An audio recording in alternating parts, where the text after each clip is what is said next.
Assalamualaikum warahmatullahi wabarakatuh. Ya, selamat pagi Bapak dan Ibu sekalian. Salam sejahtera untuk kita semua. Shalom, Om Swastiastu, Namo Buddhaya, salam kebajikan. Pertama-tama, mari kita panjatkan puji dan syukur atas kehadirat Tuhan Yang Maha Esa, karena berkat rahmatnya kita masih bisa berkumpul bersama untuk menambah wawasan dari para narasumber kita di pagi hari ini.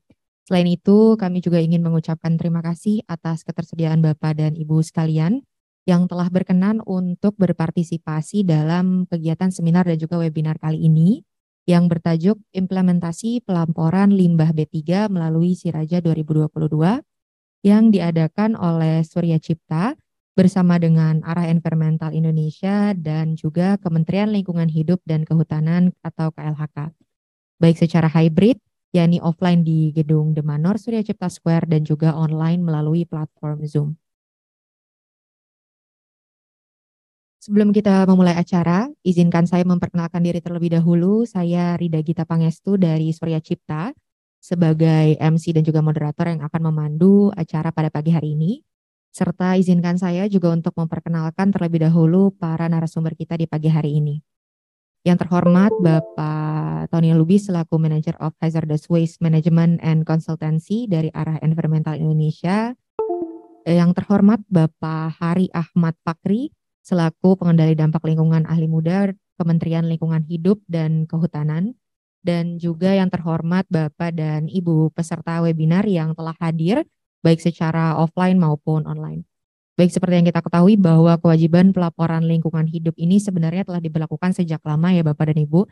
Namun selama ini mekanisme pelaporan kinerja lingkungan masih bersifat manual atau hard copy. Oleh sebab itu, akhirnya untuk mendorong efektivitas dan juga efisiensi penyampaian laporan kinerja lingkungan hidup, maka Kementerian Lingkungan Hidup dan Kehutanan meluncurkan aplikasi Siraja Limbah Online untuk pelaporan kinerja pengelolaan limbah B3. Dan nantinya kita pun akan sama-sama mempelajari mengenai bagaimana sebenarnya ketentuan pelaporan terkait pengelolaan limbah B3 melalui Siraja dan juga kebaruannya serta alur pengelolaan limbah B3 pada sektor industri. Surya Cipta pada hari ini bekerja sama dengan salah satu partner baru kami, yaitu Arah Environmental Indonesia, yang merupakan sebuah perusahaan transporter limbah B3 maupun non B3. Dan Arah Environmental Indonesia telah didirikan sejak tahun 2008. Seluruh informasi terkait Arah bisa Bapak dan Ibu cek langsung melalui website Arah Environmental Indonesia. Baik. Adapun susunan acara pada pagi hari ini, Bapak dan Ibu, sesi pertama akan ada pembukaan acara dan telah saya buka pada hari ini. Lalu sesi kedua adalah presentasi materi dari para narasumber, sesi ketiga adalah tanya jawab, dan juga sesi keempat adalah penutup. Dan sebelum memulai acara, saya ingin menginformasikan kepada Bapak dan Ibu yang join melalui Zoom, jika sudah memiliki pertanyaan, bisa menuliskan pertanyaan Anda melalui fitur Q&A yang ada di bawah kolom layar Anda. Baik, selanjutnya kita langsung saja memasuki acara inti, yaitu pemaparan materi. Dan pemaparan materi pertama akan disampaikan oleh Bapak Tony Lubis selaku Manager of Hazardous Waste Management and Consultancy dari Arah Environmental Indonesia. Selain itu, selanjutnya akan langsung disampaikan materi selanjutnya oleh Bapak Hari Ahmad Fakri selaku pengendali dampak lingkungan ahli muda Kementerian Lingkungan Hidup dan Kehutanan. Baik, kepada para narasumber, waktu dan tempat kami persilahkan.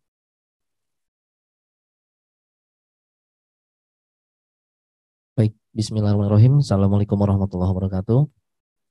Yang saya hormati Bapak Fakri dari Kementerian Lingkungan Hidup, yang saya hormati terima kasih dari PT Surya Cipta atas kesempatannya, dan yang saya hormati Bapak Ibu sekalian peserta offline maupun webinar. Seperti yang tadi sudah disampaikan oleh Bu Rida bahwa nanti materi kita adalah terkait dengan pelaporan, implementasi pelaporan dalam hal pengelolaan limbah B3. Sebelum nanti sampai materinya pada Pak Hari Fakri, Kementerian Lingkungan Hidup, mengenai pelaporan pengelolaan limbah B3, perlu saya sampaikan terlebih dahulu, mungkin kita sama-sama ketahui dulu bahwa pengelolaan limbah B3 itu seperti apa sih Itu. Sehingga dari kegiatan pengelolaan limbah B3 tersebut yang harus kita laporkan ke dalam aplikasi. Seperti itu.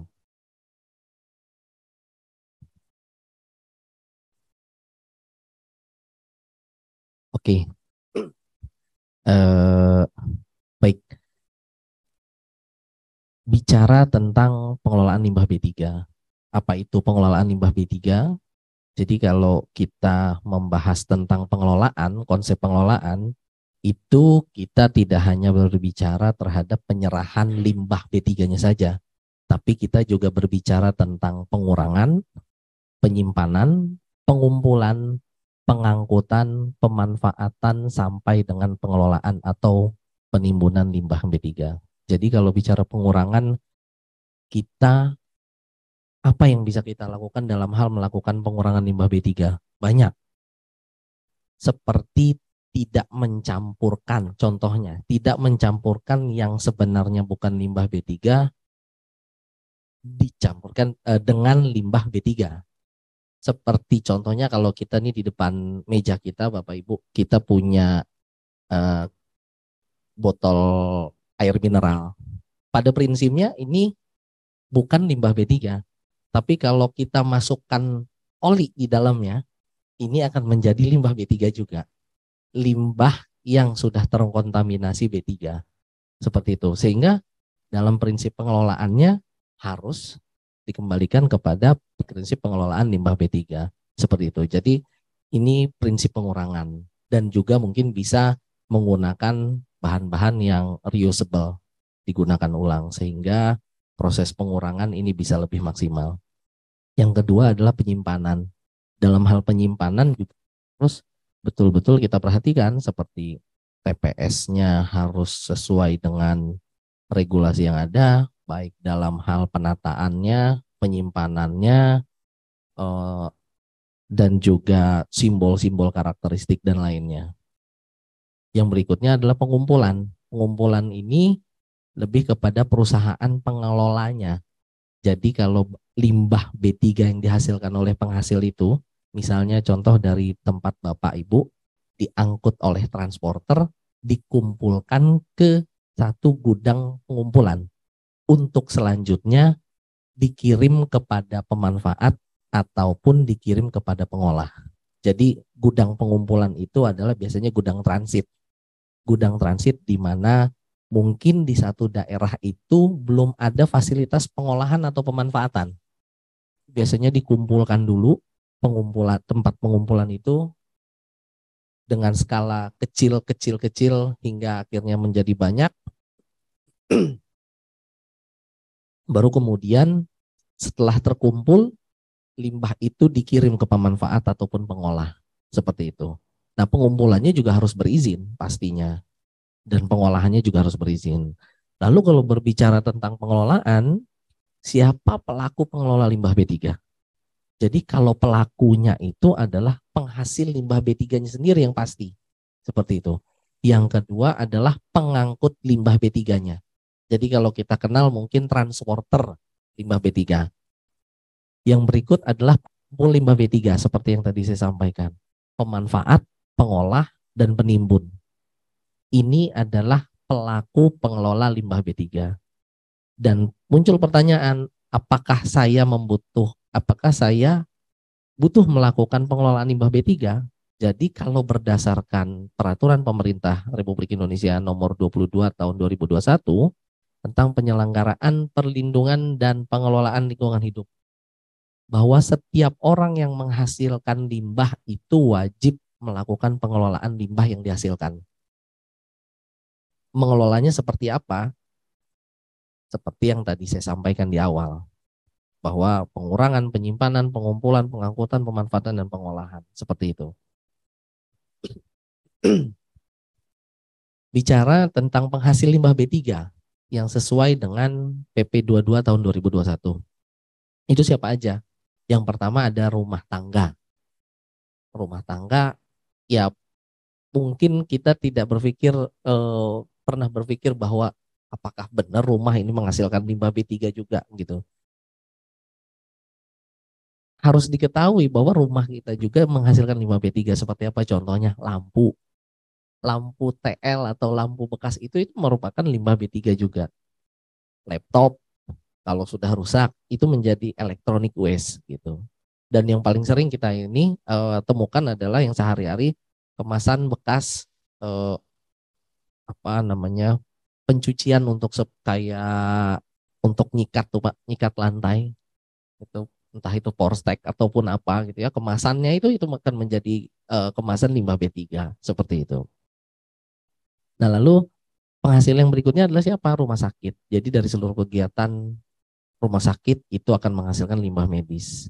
Laboratorium, sektor komersial, perkantoran, mall, apartemen, hotel, itu termasuk juga penghasilnya.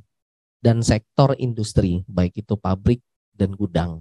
Seperti itu. Nah, dalam hal ini kami PT Arah Environmental Indonesia kebetulan juga sebagai penghasil, sebagai pengangkut atau transporter, sebagai pengumpul dan sebagai pengolah juga. Yang mana dalam forum diskusi ini kami ingin berbagi pengalaman seperti apa dalam tata cara dalam melakukan pengelolaan limbah B3 dari segi penghasil, pengangkut, pengumpul maupun pengolah seperti itu. Nah, ini adalah dasar hukum ataupun definisi limbah yang mendasari untuk kita wajib melakukan pengelolaan limbah B3. Ada Undang-Undang 32 tahun 2009, Undang-Undang nomor 11, PP 22, Permen LHK nomor 6, Permen LHK nomor 56 tahun 2015 dan sebagainya. Jadi kalau di sini saya rangkum adalah kita berbicara tentang definisi B3 itu dulu. Seperti apa? Kalau B3 itu adalah zat atau bahan-bahan lain yang dapat membahayakan kesehatan atau kelangsungan hidup manusia dan makhluk hidup lain pada umumnya. Nah, kalau bicara limbah, limbah adalah sisa suatu usaha atau kegiatan. Nah, kita gabung, kalau limbah B3 itu apa? Sisa suatu usaha dan atau kegiatan yang mengandung zat, energi, atau komponen lain yang karena sifat, konsentrasi, dan atau jumlahnya, baik secara langsung maupun tidak langsung, ini dapat mencemarkan atau merusak lingkungan hidup, atau membahayakan lingkungan hidup, kesehatan, serta keberlangsungan hidup manusia dan makhluk hidup lain. Jadi ini adalah definisi limbah B3, yang mana kita diwajibkan untuk melakukan pengelolaan bagi si penghasilnya. Seperti itu. Setiap limbah B3, kita harus bisa menentukan, kita harus bisa mendefinisikan kode limbahnya itu seperti apa. Nah, ini menjadi PR terutama kita bagi penghasil, tidak semua, mungkin hampir umum kita banyak temukan, kami dari segi pengelola, urusan pengelola itu banyak kita temukan bahwa penghasil itu tidak mengetahui kode limbahnya itu apa. Ini akan menjadi PR nantinya pada saat implementasi aplikasi Vestronic maupun juga si Raja Limbah itu. Karena dalam pengimplementasian Vestronic itu nanti diwajibkan untuk mengentry dulu kode limbahnya. Seperti itu. Di samping itu, memang sebagai penghasil kita wajib mengetahui dulu limbahnya itu kodenya apa. Seperti itu. Nah, cara penentuan kode limbah itu seperti apa? Ini gambarannya adalah. Yang pertama, kita harus menentukan jenis industri ataupun kegiatan. Yang kedua, menentukan sumber limbahnya dari mana. Dan yang ketiga, menentukan kode limbahnya. Ini ada di lampiran apa? Permen 6 nomor Permen LHK nomor 6. Dan juga yang keempat, mencari uraian limbahnya itu seperti apa. Jadi kita dalam hal melakukan pengkategorian kode limbah, Bapak Ibu nanti bisa melihat di lampiran ini limbah yang cocok dari kegiatan saya itu apa sih kodenya gitu. Jadi kalau kita bicara sludge ya, sludge IPAL, mungkin Bapak Ibu udah umum dengan sludge IPAL. Sludge IPAL dari kegiatan industri dengan kegiatan pabrik pengelola limbah B3 itu jelas beda kodenya gitu. Sludge IPAL mungkin dari kode rumah sakit itu beda, tapi sama-sama sludge gitu. Maka dari itu di sini butuh menentukan jenis industri maupun kegiatannya. Seperti itu. Ini wajib diketahui oleh penghasil limbah untuk bisa menentukan kode limbahnya seperti apa dan apa kode limbahnya. Nah, setelah ditentukan kode limbah, untuk melakukan pengemasan ini juga harus di dalam kemasan tersebut disertakan simbol dan label. Seperti contoh yang ada di gambar, bahwa di sini kalau contohnya itu kemasannya drum, dia harus disertakan tuh ada labelnya, ada simbolnya, dan ada tanda panah atas biasanya untuk menunjukkan bahwa di atas itu adalah tutupnya. Jadi jangan sampai nanti kalau ada orang yang melakukan pengangkutannya itu dibalik dia, sehingga terjadi tumpahan. Kalau udah bicara tumpahan ya kita bicara prosedur prosedur tumpahan lagi menggunakan spill kit gitu ya. Seperti itu. Nah, ini wajib juga menggunakan simbol label yang isinya adalah label tersebut, penghasilnya siapa, kode limbahnya apa, nama limbahnya apa, beratnya apa gitu. Sehingga limbah yang dihasilkan itu bisa diidentifikasi bahwa limbah ini milik siapa dan proses treatmentnya seperti apa gitu. Jadi kita tidak melihat-lihat dulu harus buka kemasan nih limbahnya apa gitu kan. Tapi kita cukup melihat label yang ada di kemasan tersebut. Ini bicara tentang penentuan simbol dan pengemasannya, pemberian labelnya. Nah, untuk limbah yang sudah dikemas, ini harus diletakkan di TPS, tempat penyimpanan sementara. Bapak Ibu pastinya mungkin sudah umum di lokasi Bapak Ibu sudah memiliki TPS. Nah, ketentuan untuk TPS limbah B3 itu seperti apa? Kita bicara tentang desain ataupun eh, bangunan TPS itu seperti apa yang ideal, yang sesuai dengan peraturan. Jadi lokasi yang pertama itu lokasi TPS itu harus bebas banjir atau bencana. Jadi jangan sampai hujan deras TPS kebanjiran. Jadi limbah-limbah Bapak Ibu itu menjadi terendam, potensi pencemaran akan lebih besar kalau kayak gitu. Bangunan ini harus terpisah atau tersendiri, jangan digabung.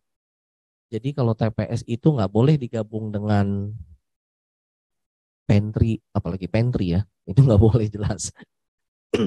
Apalagi kalau digabung dengan ruang kerja, itu nggak boleh. Karena nanti pastinya, karena limbah B3 itu ada beberapa karakteristik limbah B3 yang menghasilkan gas pastinya. Nah, itu berbahaya gitu. Lantai harus kedap air dan kemiringan lantai minimal 1%. Tujuannya adalah ini kita mengarahkan jika terjadi tumpahan itu kita arahkan kepada saluran air yang poin keempat. Saluran airnya itu jadi tidak tercemar, tidak langsung terbuang ke lingkungan. Lalu yang kelima memiliki sekatan setiap karakteristik limbah. Jadi tidak boleh karakteristik yang mudah terbakar digabung dengan yang bahan-bahan eksplosif gitu ya. Jadi kalau mudah terbakar dan mudah menyala itu digabungkan. Ini pastinya akan memiliki resiko jika terjadi ledakan dan sebagainya. Nah, inilah fungsinya penyekatan. Memiliki APAR jika terjadi bencana, kebakaran dan sebagainya. Terlindung dari masuknya air hujan. Ini sama dengan bebas banjir tadi ya. Kita menghindari. Jadi ada juga TPS yang mungkin kita pernah temukan cuma atapnya aja gitu. Sebelum mengajukan izin biasanya tuh. Sebelum mengajukan izin cuma atapnya doang nggak ada sekatnya gitu. Itu biasanya tidak diperbolehkan seperti itu karena dia terpapar langsung oleh air hujan, yang mana air hujan itu nanti kalau masuk ke lingkungan tercemar, lingkungannya menjadi tercemar seperti itu. Dilengkapi ventilasi dan penerangan.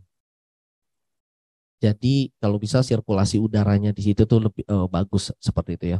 Dan tersedia SOP penyimpanan maupun logbook setiap kali limbahnya masuk ke dalam TPS, ini harus tercatat di dalam logbooknya. Karena nanti ini logbooknya tersebut menjadi bekal kita untuk melakukan pengentrian di aplikasi Siraja. Seperti itu. Logbook wajib yang ada di TPS. Jadi setiap kali dihasilkan limbah itu masuk kita harus catat di situ. Baik masuk maupun keluar. Ini sebagai gambaran perbedaan izin TPS. Jadi kalau bicara tentang izin TPS, kita dulu namanya izin TPS. Jadi setelah terbitnya PP 22 tahun 2021, ini ada beberapa perbedaan yang menurut kami cukup signifikan. Seperti itu. Yang pertama, mengenai izin TPS ini, dulu izin TPS limbah B3 itu berdiri sendiri. Tapi kalau dengan terbitnya PP 22 tahun 2021, TPS limbah B3 itu tidak ada izin TPS limbah B3 yang berdiri sendiri. Jadi nama perizinan TPS-nya apa? Kalau dulu di PP 101 namanya izin TPS limbah B3. Kalau di PP 22 tahun 2021 namanya rincian teknis TPS limbah B3. Ini perbedaannya. Mengenai masa berlaku, di PP 101 tahun 2014 masa berlaku TPS itu biasanya 3 sampai 5 tahun. Kalau di PP 22 tahun 2021 ini berlaku selama usaha atau kegiatannya berlangsung. Jadi tidak ada lagi tanggal kadaluarsanya. Seperti kalau dulu tuh KTP ya Pak ya. KTP kita dulu ada masa berlakunya, dengan adanya PP 22 tahun 2021 ini masa berlaku di TPS-nya menjadi hilang. Nah, integrasi ke OSS-nya. Jadi kalau PP 101 tahun 2014 itu izin operasional OSS berlaku efektif bila salah satu syarat yaitu izin TPS 5B3 sudah terbit. Sedangkan di PP 22 ini terintegrasi ke NIB untuk SPPL. Kalau yang untuk AMDAL dan UKL ini juga terintegrasi dengan persetujuan lingkungan. Jadi perlingnya.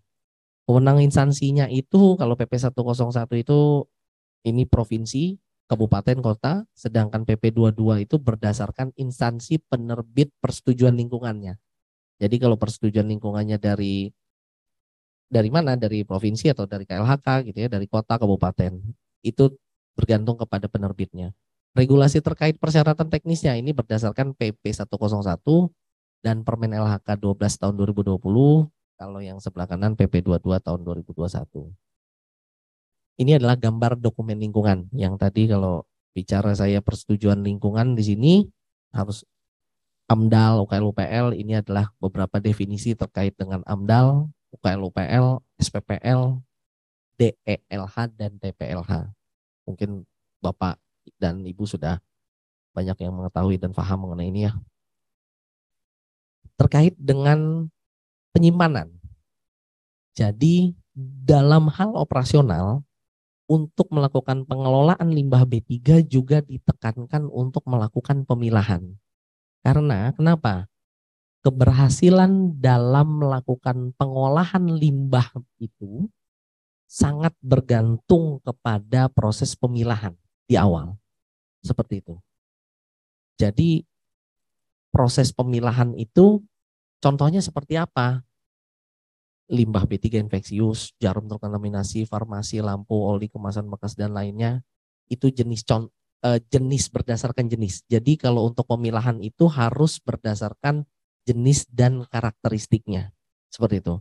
Nah untuk karakteristiknya sendiri, seperti apa? Contohnya infeksius, beracun, mudah meledak, dan lainnya. Jadi biasanya tuh jenis dan karakteristik itu ada beberapa, ada simbol-simbol di TPS-TPS kita ya. Sehingga kita meletakkan limbah B3 kita itu sesuai dengan simbol dan karakteristiknya. Dan yang berikutnya adalah mengenai pengemasan dan pewadahan. Pengemasan dan pewadahan juga menjadi faktor penting dalam melakukan pengelolaan. Karena kalau kemasan mudah bocor, kemasan mudah rusak, ini akan menentukan proses keberhasilan dalam pengolahannya. Kalau kemasan yang mudah rusak, misalnya contoh mengangkut oli menggunakan kantong plastik, ada nggak Pak seperti itu? Ada kami temukan menggunakan kantong plastik gitu. Itu sangat tidak dianjurkan. Biasanya kami melakukan kemasan ulang karena kalau menggunakan kantong plastik, oli sangat rentan untuk bocor. Siapa tahu nanti pada saat di dalam mobil kita angkut pecah. Ini akan menjadi potensi pencemaran pastinya seperti itu. Nah, maka dari itu proses pengemasan dan pewadahan itu juga menjadi faktor yang penting. Simpan dengan sesuai dengan karakteristiknya. Kalau yang sifatnya korosif ya jangan disimpan di yang menggunakan besi, drum, karena kalau korosi besi itu termakan oleh korosif gitu. Jadi karatan, bocor gitu.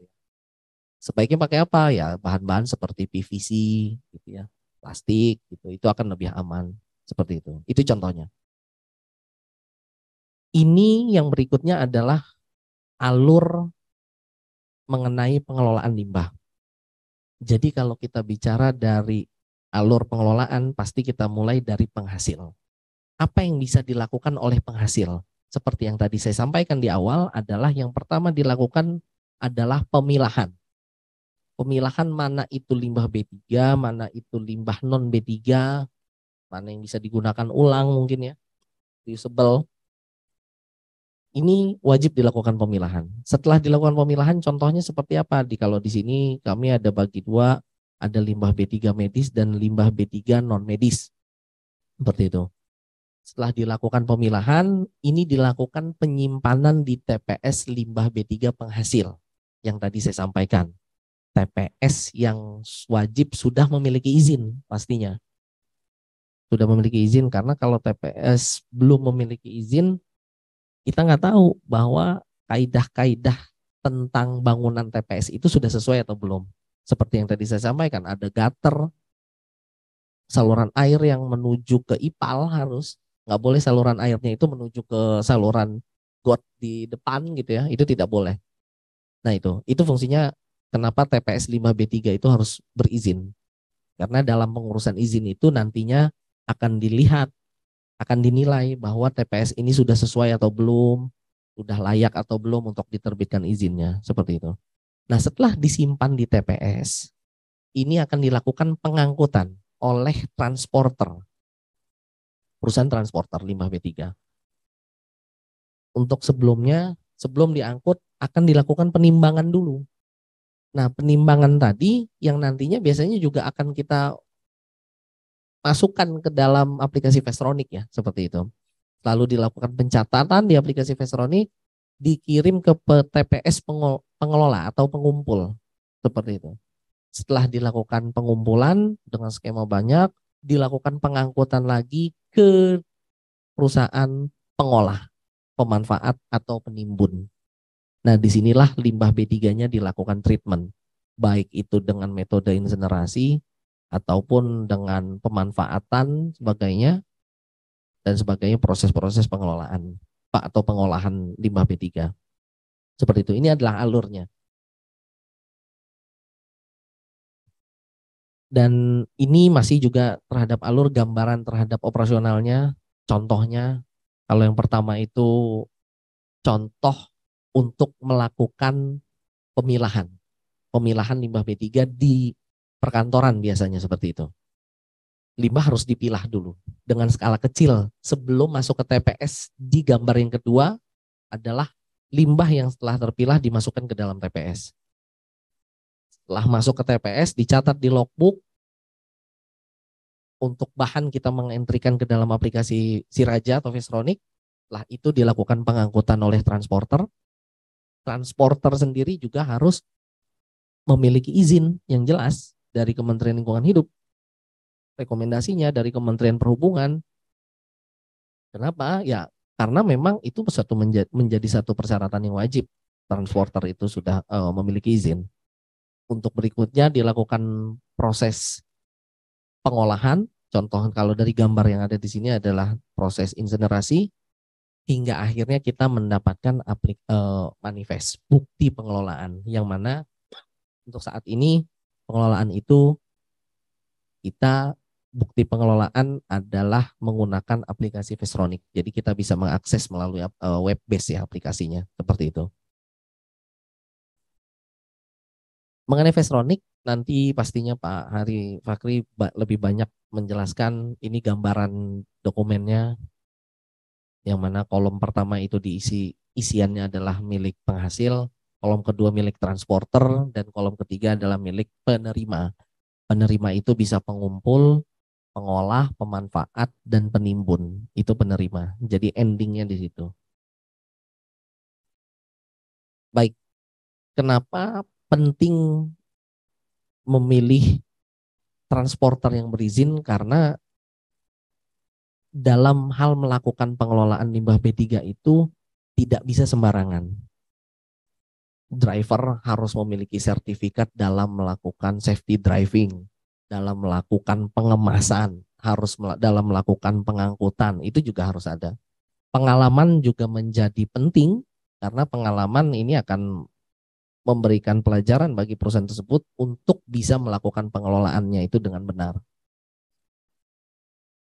Dan di sini kebetulan Arah juga sudah mendapatkan sertifikasi proper biru dari Kementerian Lingkungan Hidup yang juga saat ini kebetulan sudah melakukan pengangkutan dari lebih dari 3.000 penghasil, yang mana kasusnya unik-unik dalam hal melakukan pengangkutan. Bayangkan 3.000 penghasil per bulan itu kita angkut, kasusnya sangat banyak, beragam. Ada yang bagus banget, ada yang bagus, ada yang nggak bagus banget, itu banyak. Jadi beragam ininya. Nah, disitulah fungsinya biasanya perusahaan pengelola limbah itu juga wajib memberikan edukasi kepada penghasil. Gimana caranya melakukan pengelolaan limbah B3 itu yang benar. Baik itu dari pengemasannya dan sebagainya. Dan berikutnya di sini, ini adalah gambaran skup layanan dari PT Arah Environmental Indonesia dari beberapa di area Sumatera, Jawa, Kalimantan, dan Sulawesi. Dan ini adalah gambaran dari armada yang tadi saya sampaikan. Penting untuk memperhatikan armada yang melakukan pengangkutan limbah B3. Seperti apa contohnya? Pelatnya harus kuning, ada simbol limbah B3-nya, ada nama perusahaannya, karena ini pasti jelas gitu ya, perusahaan yang jelas. Di sini yang gambar kedua dilengkapi dengan door sensor. Seperti kita ketahui bahwa limbah B3 itu sangat rentan terhadap penyalahgunaan. Sangat rentan terhadap penyalahgunaan. Maka dari itu diperlukan satu media monitoring yang bisa mengakses kapanpun armada yang melakukan pengangkutannya. Contohnya untuk memasang GPS pada mobil tersebut. GPS-nya juga harus sudah terintegrasi dengan aplikasi Silacak dari Kementerian Lingkungan Hidup. Yang mana semua armada yang melakukan pengangkutan itu bisa dimonitor oleh Kementerian Lingkungan Hidup dari aplikasi Silacak yang sudah terintegrasi. Namanya aplikasi Silacak itu jadi kita itu terintegrasi aplikasi GPS-nya dengan aplikasi Silacak milik Kementerian Lingkungan Hidup. Nah, di sini kenapa penting door sensor? Kalau contoh di PT Arah, karena limbah B3 itu rentan terhadap penyalahgunaan, apabila limbah tersebut mobil tersebut membuka pintunya, bukan di tempat yang sudah ditentukan, maka sistem harus memberikan alert. Dalam hal ini sistem di mobil tersebut memberikan alert bahwa ini mobil membuka pintu bukan pada titiknya yang sudah ditentukan. Karena dalam melakukan penjemputan limbah, biasanya kalau kami itu menentukan titiknya. Seperti kalau kita mesen Gojek ya Pak ya, kita tentukan dulu titiknya gitu. Kita sudah tentukan titik koordinatnya, penghasilnya di mana. Kalau mobil tersebut sudah ngambil, pada saat dia harus menuju ke tempat mengolah, tapi dia tidak menuju ke sana, melainkan dia berhenti di jalan, membuka pintunya, itu harus terbaca oleh aplikasi GPS ini. Seperti itu. Pada saat dia dibuka, kamera di dalam mobil itu akan mencatat semua kegiatannya. Mencatat semua kegiatan apa yang dilakukan oleh si drivernya. Kenapa sampai sebegitunya? Karena tadi yang saya sampaikan bahwa limbah B3 ini mungkin kita sama-sama tahu bahwa sangat rentan terhadap penyalahgunaan. Mungkin karena memiliki value atau dan sebagainya gitu ya. Sehingga proses monitoring itu harus bisa dilakukan dengan ketat gitu untuk meminimalisir penyalahgunaan. Jadi kalau misalnya ada penyalahgunaan terhadap limbahnya tersebut, itu bisa tercapture oleh sistem, by system ya. Jadi dalam hal ini memang kita memanfaatkan sistem GPS jika terjadi penyalahgunaan. Di sini adalah gambaran terhadap beberapa fasilitas elektronik digitalisasi layanan yang ada di PT Arah seperti registration, e-contract, smart scheduling system. Ya, smart scheduling system yang tadi saya sampaikan bahwa penting untuk transporter itu menentukan titiknya, titik pengangkutannya di mana. Ini menggunakan aplikasi smart scheduling system dan diintegrasikan dengan GPS sensor. Jadi apabila dari schedule yang sudah ditentukan, titik yang sudah ditentukan itu berbeda dengan perintahnya gitu ya, pelaksanaannya itu berbeda dengan perintahnya, ini sistem akan memberikan alert. Lalu di sini ada proses e-payment sampai dengan e-reporting Vestronic yang nanti insya Allah akan disampaikan dengan Pak Hari Pakri, bahwa e-reporting dan Vestronic ini juga menjadi wajib bahwa perusahaan pengelola limbah B3 dan perusahaan penghasil wajib menggunakan aplikasi Vestronic dan Siraja dalam melakukan pengelolaan limbahnya. Kenapa? Ini akan banyak juga benefitnya buat kita, terutama kita sebagai penghasil gitu ya. Karena PT Arah juga sebagai penghasil, kita akan bisa memonitoring limbahnya itu secara real time. Pergerakan limbahnya itu kita bisa lihat di aplikasi Vestronicnya gitu. Kalau dulu mungkin kita dalam bentuk manual itu kita harus tanya dulu, kita harus minta dulu ke perusahaan transporter atau ke pengolahnya, manifestnya udah ada nggak? Saya minta nih bukti pengolahannya untuk audit atau untuk ada kunjungan dari KLH atau DLH gitu. Nah, kalau dengan aplikasi Vestronic ini sekarang kita udah cukup akses dari web aja itu sudah bisa kita print aplikasi Vestronic-nya. Kalau ternyata dari aplikasi Vestronic-nya itu belum sampai ke pengolah, kita bisa tegur pengolahnya gitu kan atau pengelolanya seperti perusahaan kami gitu ya. Misal kami juga sering misalnya ini udah sampai belum Pak kayak gitu. Oh udah apa namanya sudah di perjalanan limbahnya gitu kan. Sudah di perjalanan dan sebagainya. Akhirnya sudah dilakukan pengolahan sampai dengan reportnya ke aplikasi Vestronic. Cukup sekian dari saya untuk materi pengelolaan limbah B3. Pastinya nanti ini satu dasar yang harus kita ketahui bahwa eh, pengelolaan limbah B3 itu wajib kita ketahui untuk nantinya kita harus melaporkan ke dalam aplikasi Vestronic dari kegiatan pengelolaan limbah B3 tersebut. Cukup sekian dari saya. Assalamualaikum warahmatullahi wabarakatuh. Baik, terima kasih kepada Pak Tony atas penyampaian materinya, memberikan kita banyak sekali insight ya, Bapak dan Ibu sekalian. Baik, selanjutnya kepada Bapak Hari Fakri, waktu dan tempat kami persilahkan. Baik, Bismillahirrahmanirrahim. Assalamualaikum warahmatullahi wabarakatuh. Perkenalkan, nama saya Hari Ahmad Fakri, cuman biasa disebut Hari Fakri ya, Ahmadnya suka hilang biasanya. Baik, Bapak Ibu, mungkin kalau yang sudah sejak lama ya berhubungan dengan pengelolaan limbah B3, khususnya terkait dengan manifest. Dulu kita tahun 2000, mulai dari 2012 tahu saya sudah berkecimpung di dunia ini, dunia permanifestan ya dulu itu.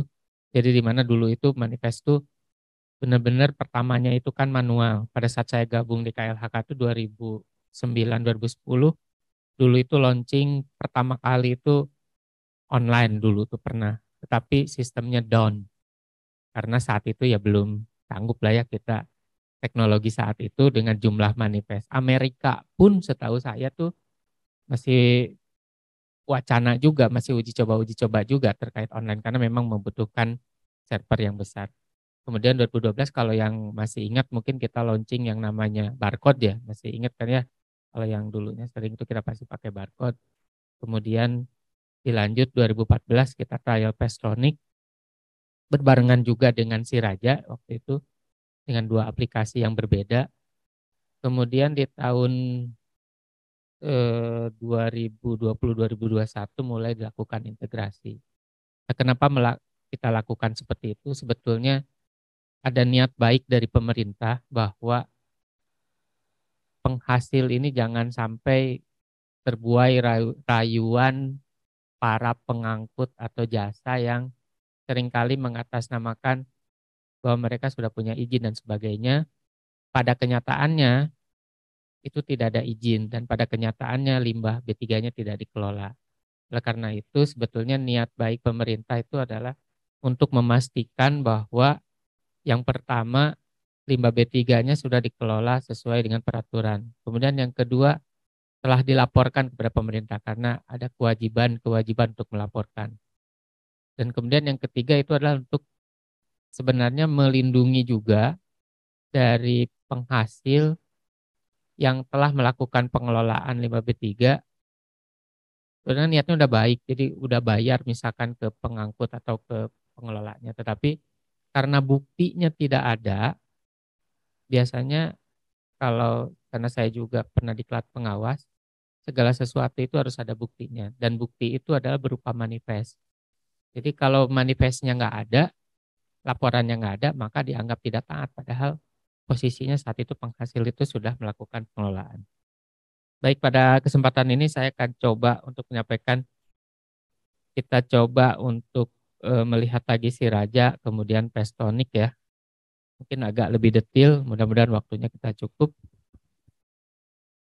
Mohon nanti kalau ada pertanyaan bisa langsung ditanyakan saja karena ini hal yang bagian penting. Nanti saya akan coba ceritakan ya pengalaman saya pada saat evaluasi ataupun non-proper.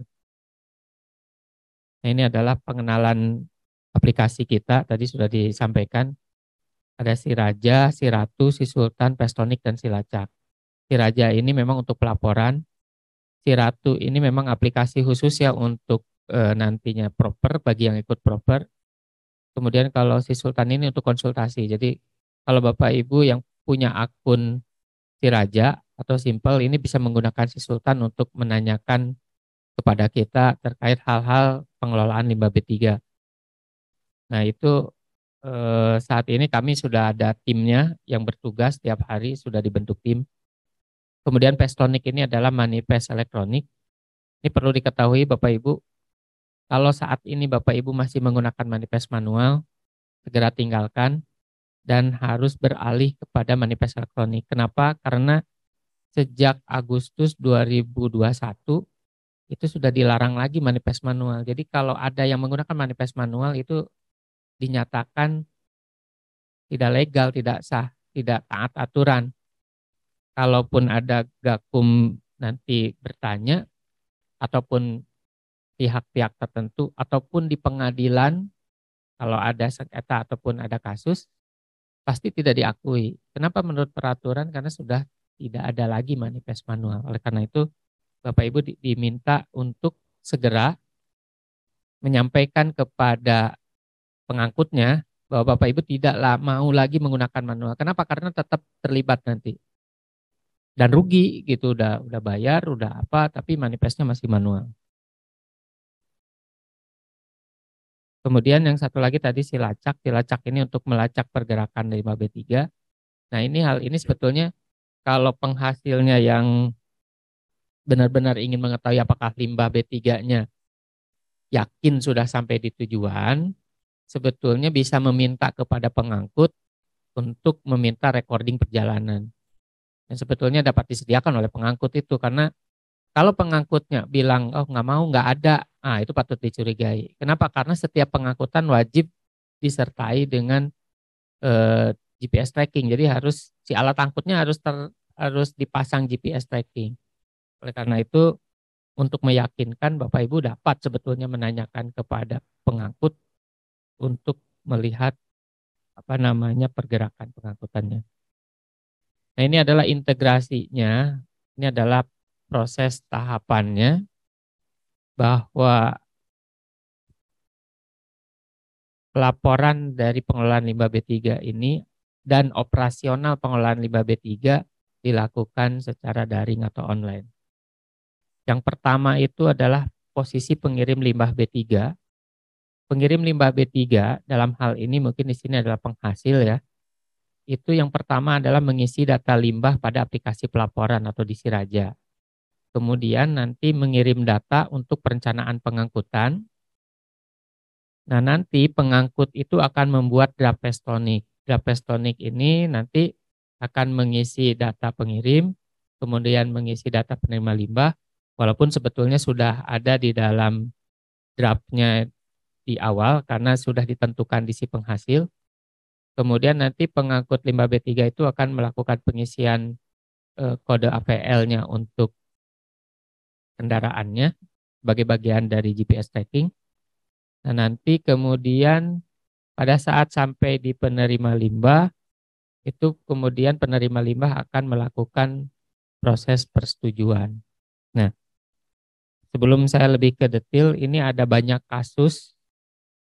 Saya di meja saya itu, karena kebetulan saya memang ada di bagian penanggung jawab untuk aplikasi, jadi di meja saya itu banyak kasus, apa coba, salah input jumlah limbah B3. Jadi banyak sekali kasus. Even yang jasa yang paling bagus, jasa yang biasa, penghasil yang paling bonafit, penghasil yang biasa saja, ada di meja saya suratnya ke kami, ke KLHK. Nah, apa yang terjadi? Yang terjadi itu kesalahannya dilakukan secara berjamaah. Jadi pertama penghasilnya salah input jumlahnya. Kemudian pengangkutnya nggak aware gitu, nggak peduli, nggak lihat. Sama juga diiyakan. Padahal jumlahnya jelas-jelas salah. Banyak ada yang kasus bahkan sampai nolnya berlebih. Harusnya 20 ton, ini 200 ton misalkan. Atau harusnya 2 ton, jadi 20 ton. Kan itu terbesar ya. Dan lagi-lagi yang menjadi masalah itu adalah, yang paling bermasalah itu adalah kalau sudah diterima di si penerima. Kami KLHK membuat statement ada efek jera. Jadi kita tidak bisa mengubah lagi data kalau yang sudah diterima oleh si penerima. Kenapa? Karena terlalu banyak yang tidak peduli. Kalau misalkan kita selalu ada, kebayang meja saya penuh terus ini gitu. Kapan berhentinya gitu kan, surat-surat dan tim saya juga kan nggak banyak gitu. Sehingga kita berikan efek jera, kalau yang sudah diterima oleh si penerima, maka data tersebut nggak bisa lagi diedit gitu. Ya kan dari awal pengangkut masa sih nggak tahu, berarti dia nggak bersungguh-sungguh pada saat ngangkut gitu kan, nggak melihat jumlah limbah B3-nya pada saat ngangkut. Kemudian yang kedua, masa si penerima itu kan datang, berarti dia tidak melakukan pemeriksaan. Nah, oleh karena itu, karena data awal itu nanti berasal dari penghasil, maka pada saat mengelola limbah B3, nanti kita akan lihat caranya, tolong diperhatikan jumlah, jenis limbah, kemasan dan sebagainya, itu agar sesuai gitu, jangan sampai salah. Nah, itu nanti mungkin kalau ada yang sudah terjadi menjadi pengalaman, biasanya tetap berkirim surat ke kita, nanti pada saat kalau ada anggota di sini yang ikut proper, nanti di proper buat klarifikasi panjang lebar dan segalanya. Kenapa? Karena akan nyangkut nanti di neracanya. Walaupun dibilang sudah melakukan pengolahan, tetapi tetap nyangkut di neracanya. Oleh karena itu, dari awal saya tekankan, jangan, tolong lebih berhati-hati dan menjadi perhatian pada saat melakukan pengisian.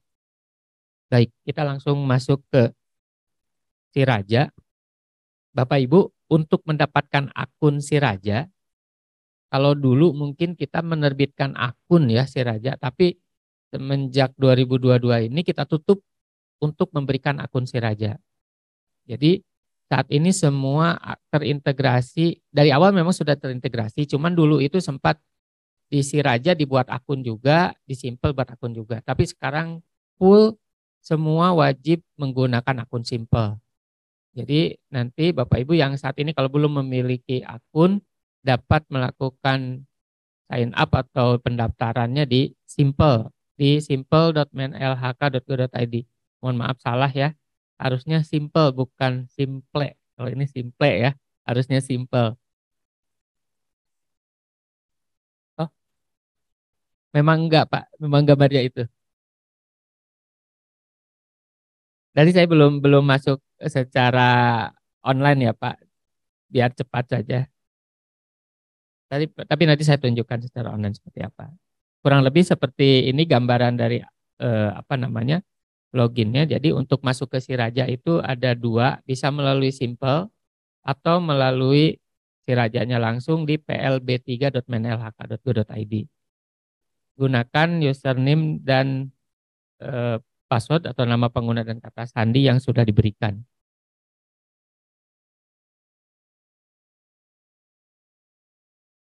Iya, iya. Kita tinggal sign on ya. Jadi satu akun untuk bisa dipakai. Termasuk di Pestonic juga dipakai yang sama. Baik, ini adalah tahapan dan fitur-fitur utama yang harus dilakukan. Yang pertama itu adalah tadi untuk mendapatkan akses atau login. Kemudian yang kedua wajib melakukan pengisian profil perusahaan. Ini mandatori ya, atau wajib. Kemudian ketika melakukan pengolahan limbah B3 ada di fitur limbah B3. Ketika memiliki limbah non B3 maka akan masuk di limbah non B3, dan yang terakhir itu adalah bukti pelaporan atau tanda terima elektronik. Untuk profil perusahaan, di sini ada wajib mengisi seperti contoh informasi umum, ada data perusahaan, lokasi kegiatan, koordinat, kontak person, kemudian ada informasi tambahan, proses produksi dan neraca, dan pengisian kantor pusat dan perwakilan.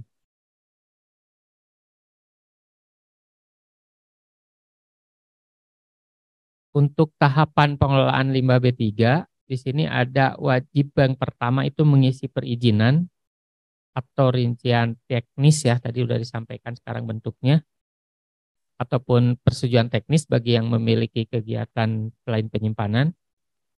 Kemudian yang kedua mengisi kontrak kerjasama, kemudian mengisi informasi pengangkutan, selanjutnya mengisi limbah B3 yang dihasilkan, dan selanjutnya mengisi limbah B3 dikelola. Untuk limbah non B3 mengisi status limbah non B3. Jadi limbah non B3 ini bukan yang limbah B yang tidak ada dalam daftar ya, tetapi limbah B3 yang sudah ditentukan di dalam PP 22. Ada limbah non B3 terdaftar, kemudian ada juga yang hasil klarifikasi ataupun hasil pengecualian. Ini ada isi kontrak kerjasama, kemudian informasi pengangkutan, kemudian ada mengisi limbah non B3 yang dihasilkan, dan mengisi limbah non B3 yang dikelola. Ini adalah loginnya seperti ini. Nah ini Bapak Ibu, setelah login, harap memperhatikan pemberitahuan atau dashboard pemberitahuan. Karena di dashboard pemberitahuan ini akan berisi pengumuman-pengumuman, kemudian ada, kita sering bilang itu early warning system, jadi artinya peringatan kepada adminnya perusahaan bahwa Anda ada memiliki masalah. Jadi tolong digunakan fitur ini sebagai bagian dari peringatan dini sebelum pemantauan dari KLHK gitu ya. Jadi Bapak Ibu, kalau selama ini kan gini, orang kan banyak bilang gini, tenang kami nggak proper gitu ya. Bahkan kalau yang proper bilang, wah proper nih takut karena harus taat. Kemudian ada temennya bilang, wah enak saya nggak proper gitu ya. Nggak gitu Bapak Ibu. Kami saat ini ada program proper. Sebetulnya proper itu harusnya digunakan dengan baik ya. Karena apa? Karena proper sendiri sebetulnya kita itu memberikan pembinaan. Jadi memberitahu gitu. Kalau Bapak Ibu salah, kita kasih tahu salah. Kemudian daripada tiba-tiba langsung datang gakum gitu ya. Kalau gakum itu tanpa ampun langsung sanksi itu. Sanksi administratif wajib ini. Tapi kalau kami itu memberikan pembinaan. Jadi sifatnya memberikan pembinaan, dan kita continue memberikan pembinaan itu setiap tahun dilakukan. Jadi nggak usah takut kalau yang wah tahun depan nih ikut proper gitu, nggak usah takut. Justru harusnya senang. Saya pada saat evaluasi harusnya senang gitu perusahaan ikut proper, karena memang gunakan gitu akses proper itu untuk cerewet nanya ke kita, nanya ke pemerintah gitu. Saya mau gini gimana, boleh nggak, ada segala macam. Nah, selain yang proper, di luar yang proper itu kita kan akun itu ada 27.000 ya Bapak Ibu untuk pengguna Si Raja ini. Sisanya itu dilakukan yang namanya pembinaan non proper. Sama seperti proper. Jadi kita akan melakukan penyeleksian yang mana nih yang di penilaiannya awal tuh taat atau tidak taat gitu ya. Tetap akan kita lihat, kemudian kita akan melakukan pembinaan secara eh, apa namanya, di pembinaannya yang berbeda-beda gitu. Jadi berdasarkan kebutuhan pembinaan. Nah, ini Bapak Ibu sebetulnya beruntung dihadirkan di sini karena bisa dapat tahu bagaimana pengisian Si Raja dan sebagainya. Nah, untuk yang tadi nggak usah khawatir karena mungkin beberapa di sini ada yang ikut nih non proper kemarin misalkan. Karena kita ada screening dan sebagainya. Bahkan nanti di yang akan datang nilai Bapak Ibu itu akan tampak langsung di profil perusahaan. Jadi seperti itu. Jadi kalau kalau kita ya operator misalkan ya, kemudian atasannya pengen tahu, nanti atasannya cukup lihat profilnya, nanti akan dapat terlihat oh berapa nilai taatnya gitu. Itu by system nanti. Tapi bukan sekarang ya, sekarang belum ada. Tahun depan itu akan seperti itu. Jadi kalau kita operator harusnya ketar-ketir tuh nanti kalau pimpinan mau lihat gitu ya. Gimana ketaatan sekarang? Nah, nanti itu akan secara langsung gitu di Bapak Ibu tanpa menunggu penilaian dari KLHK. Sehingga KLHK pun akan lebih mudah nanti ketika melihat yang mana nih yang nakal-nakal. Kita kan bisa kumpulkan gitu untuk dilakukan pembinaan.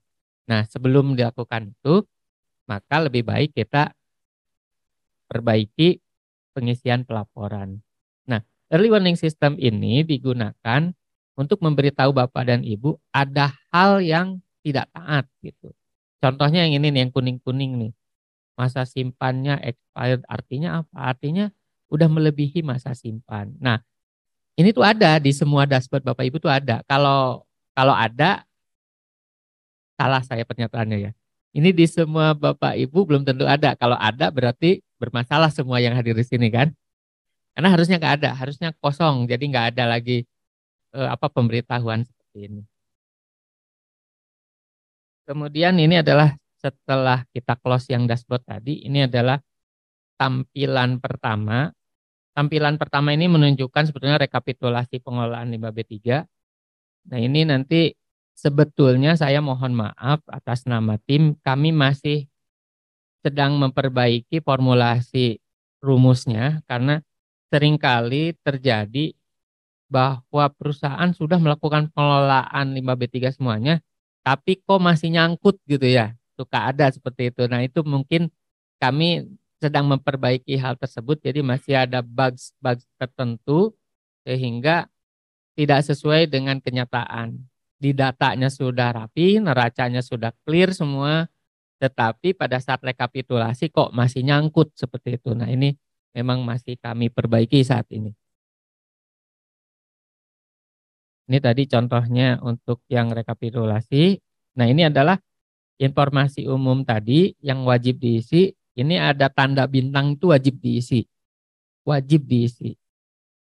Kalau tanda bintangnya tidak diisi, maka nanti datanya tidak dapat disimpan. Seperti itu.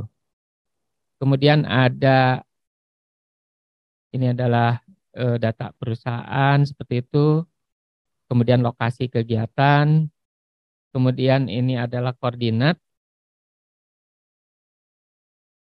Ini adalah penanggung jawab.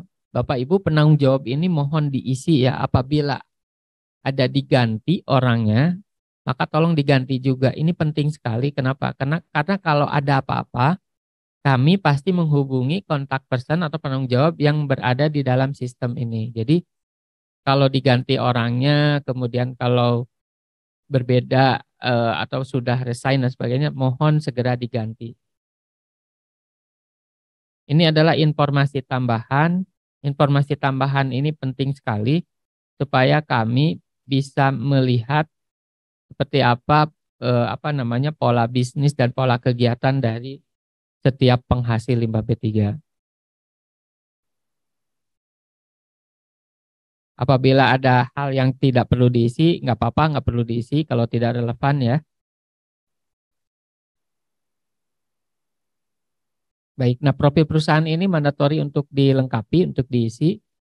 Nanti kalau belum diisi, soalnya nanti pada saat membuat limbah dikelola itu nanti tidak akan bisa dieksekusi. Nantinya akan muncul selesaikan profil perusahaan. Jadi dari awal profil perusahaan yang tadi harus dilakukan pengisian dan untuk dilengkapi, terutama yang tanda bintang-bintang, kemudian harus wajib selesainya itu adalah berhasilnya disimpan.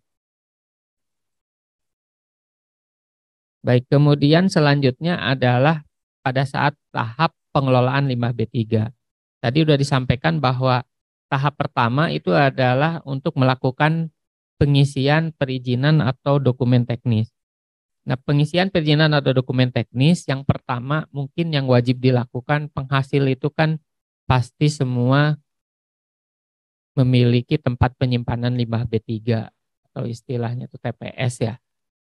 Kalau dalam peraturan perundang-undang namanya tempat penyimpanan limbah B3, sebetulnya nggak ada sementaranya. Kalau nyimpen itu pasti sementara.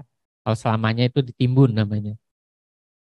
Tapi karena istilahnya sudah common jadinya disebutnya TPS gitu ya istilahnya. Padahal istilah peraturan perundang-undangan tempat penyimpanan. Nah, saat ini memang kalau dulu bentuknya kan izin ya. Bentuknya izin, kemudian berganti peraturan perundang-undangan. Sekarang itu diintegrasikan, tadi sudah disampaikan oleh Pak Tony bahwa bentuknya itu sekarang rincian teknis yang sebetulnya harus masuk diintegrasikan melalui perubahan persetujuan lingkungan. Nah, tetapi Bapak Ibu, kami pemerintah memang menyadari dan memaklumi hal tersebut. Kita ketahui apalagi mungkin di sini banyak PMA ya. Di sini banyak PMA ya Pak ya. Kita ketahui bahwa PMA saat ini persetujuan lingkungannya ada di mana? Ada yang tahu? Pusat semua. Jadi kalau dulunya mengurus izin TPS itu cukup ke Karawang, sekarang ngurusnya ke pusat. Dan dibayangkan kan posisi sekarang di pusat itu sudah banyak sekali permohonannya. Karena skemanya sama Pak. Membuat rincian teknis kemudian diajukan melalui perubahan persetujuan lingkungan. Jadi kalau nanti sih harusnya sudah bisa secara otomatis ya melalui AMDALNet, tapi mungkin sekarang masih belum dioptimalisasi AMDALNetnya. Rencananya sih setahu saya nanti akan otomatis di AMDALNet. Nah, oleh karena itu, mungkin Bapak Ibu yang saat ini posisi izin TPS-nya sudah habis masa berlaku, pasti ketar-ketir ya, pasti takut. Apalagi ngisi di sini gitu kan, ngisi di sini tuh gimana. Nah, kemarin ada kebijakan sebetulnya walaupun tidak tertulis, tetapi untuk mengantisipasi ini, jadi gini, Bapak Ibu silakan sambil menunggu persetujuan lingkungannya terbit, Bapak Ibu sampaikan di sini satu set, yang pertama izin lama, kemudian yang kedua rincian teknisnya, walaupun sebetulnya ada statement seperti ini, rincian teknis izin TPS, izin tempat penyimpanan yang sebelumnya, izin penyimpanan sebelumnya merupakan rincian teknis, kan ada seperti itu ya sebarannya. Tetapi Bapak Ibu coba perhatikan kembali karena saya juga tahu beberapa daerah itu menerbitkan izin penyimpanan itu kan nggak standar ya. Ada yang cuma satu lembar isinya cukup ini koordinat ini gitu. Tetapi tolong dicek lagi di Permen 06. Kalau tidak memenuhi rincian teknis yang ada di Permen 06, mohon Bapak Ibu membuat sendiri rincian teknisnya. Ini bisa sendiri kok, karena datanya yang punya Bapak Ibu sendiri sebetulnya. Nggak perlu pakai konsultan, sendiri aja tuh bisa kok. Bapak Ibu buat rincian teknis, kemudian tadi kan yang pertama izin TPS lama, kemudian rincian teknis. Kalau dirasa izin penyimpanannya nggak lengkap, bisa dibuat rincian teknis. Kemudian yang ketiga adalah bukti pengajuan perubahan persetujuan lingkungan. Jadi ada buktinya bahwa surat bahwa Bapak sedang mengurus itu gitu ya, sambil menunggu gitu. Nah, 3 hal ini diupload di sini. Diupload di sini, nanti diisi datanya seperti itu. Nah, karena kami menyadari itu lama prosesnya. Sementara Bapak Ibu kan harus sudah kan nggak bisa berhenti, yang namanya limbah B3 kan tetap harus disimpan. Tapi ingat ya, harus ada bukti telah menyampaikan permohonannya. Nah, bagi yang mendekati masa akhir jangan santai. Misalkan, oh tenang nih 1 tahun yang akan datang nih kan ya. Tenang nih, masih lama nih izinnya, baru kemarin terbit, misalkan masih 2 tahun lagi. Lebih baik saran saya dari sekarang. Kenapa? Kami belum tentu memberikan kelonggaran ini di tahun depan. Kenapa? Karena kan anggaplah kemarin kan kita baru terbit 2021. Tahun ini 2022 ini adalah tahun penyesuaian. Artinya ya kita memberikan kelonggaran lah di tahun ini. Tapi kan tahun depan itu udah 2 tahun. Kita berpikir masa setelah 2 tahun nggak mengajukan dari awal dari sekarang. Oleh karena itu, walaupun yang masih berlaku secara aturan disebut masih berlaku, saran saya sesuaikan saja dari sekarang gitu ya. Karena tadi waktunya saya khawatirnya lama waktu untuk melakukan penyesuaiannya. Nah, itu sekilas tentang penyimpanan. Kenapa saya sampaikan? Karena memang ini banyak yang nanya ke saya, posisinya bagaimana Pak kalau posisinya izin penyimpanan saya habis gitu. Sementara kami harus menyimpan, terutama karena harus mengeluarkan limbah B3. Yang kita ketahui untuk syarat mengeluarkan limbah B3 itu cuma satu, harus melalui siraja dan pestonik. Jadi kalau sirajanya nggak bisa terisi, artinya misalkan expired dan sebagainya, tentu nggak bisa dilakukan eksekusi limbah B3-nya disimpan ataupun dikelola lebih lanjut. Nah, ini adalah pengisiannya seperti ini. Nah, ini nanti pasti bingung, tapi nanti diisinya sesuai dengan kewenangan ya. Seperti contohnya dikeluarkan kalau di pusat ya dikeluarkannya di pusat, di nasional. Kalau status izin ini masih berlaku atau aktifnya digunakan untuk, kan gini, data kami itu tidak bisa dihapus. Jadi gini, sering kali ada salah ngisi dan sebagainya. Kami nggak bisa menghapus data tersebut. Kenapa? Karena data tersebut harus selalu tersimpan supaya pada saat kami melakukan pengelolaan di masa lampau, kami masih bisa melihat data tersebut. Nah, satu-satunya cara supaya data tersebut tidak terpanggil adalah dilakukan seperti contohnya di bawah ini ada status izin atau operasional, disebut saja apakah masih berlaku atau sudah tidak berlaku.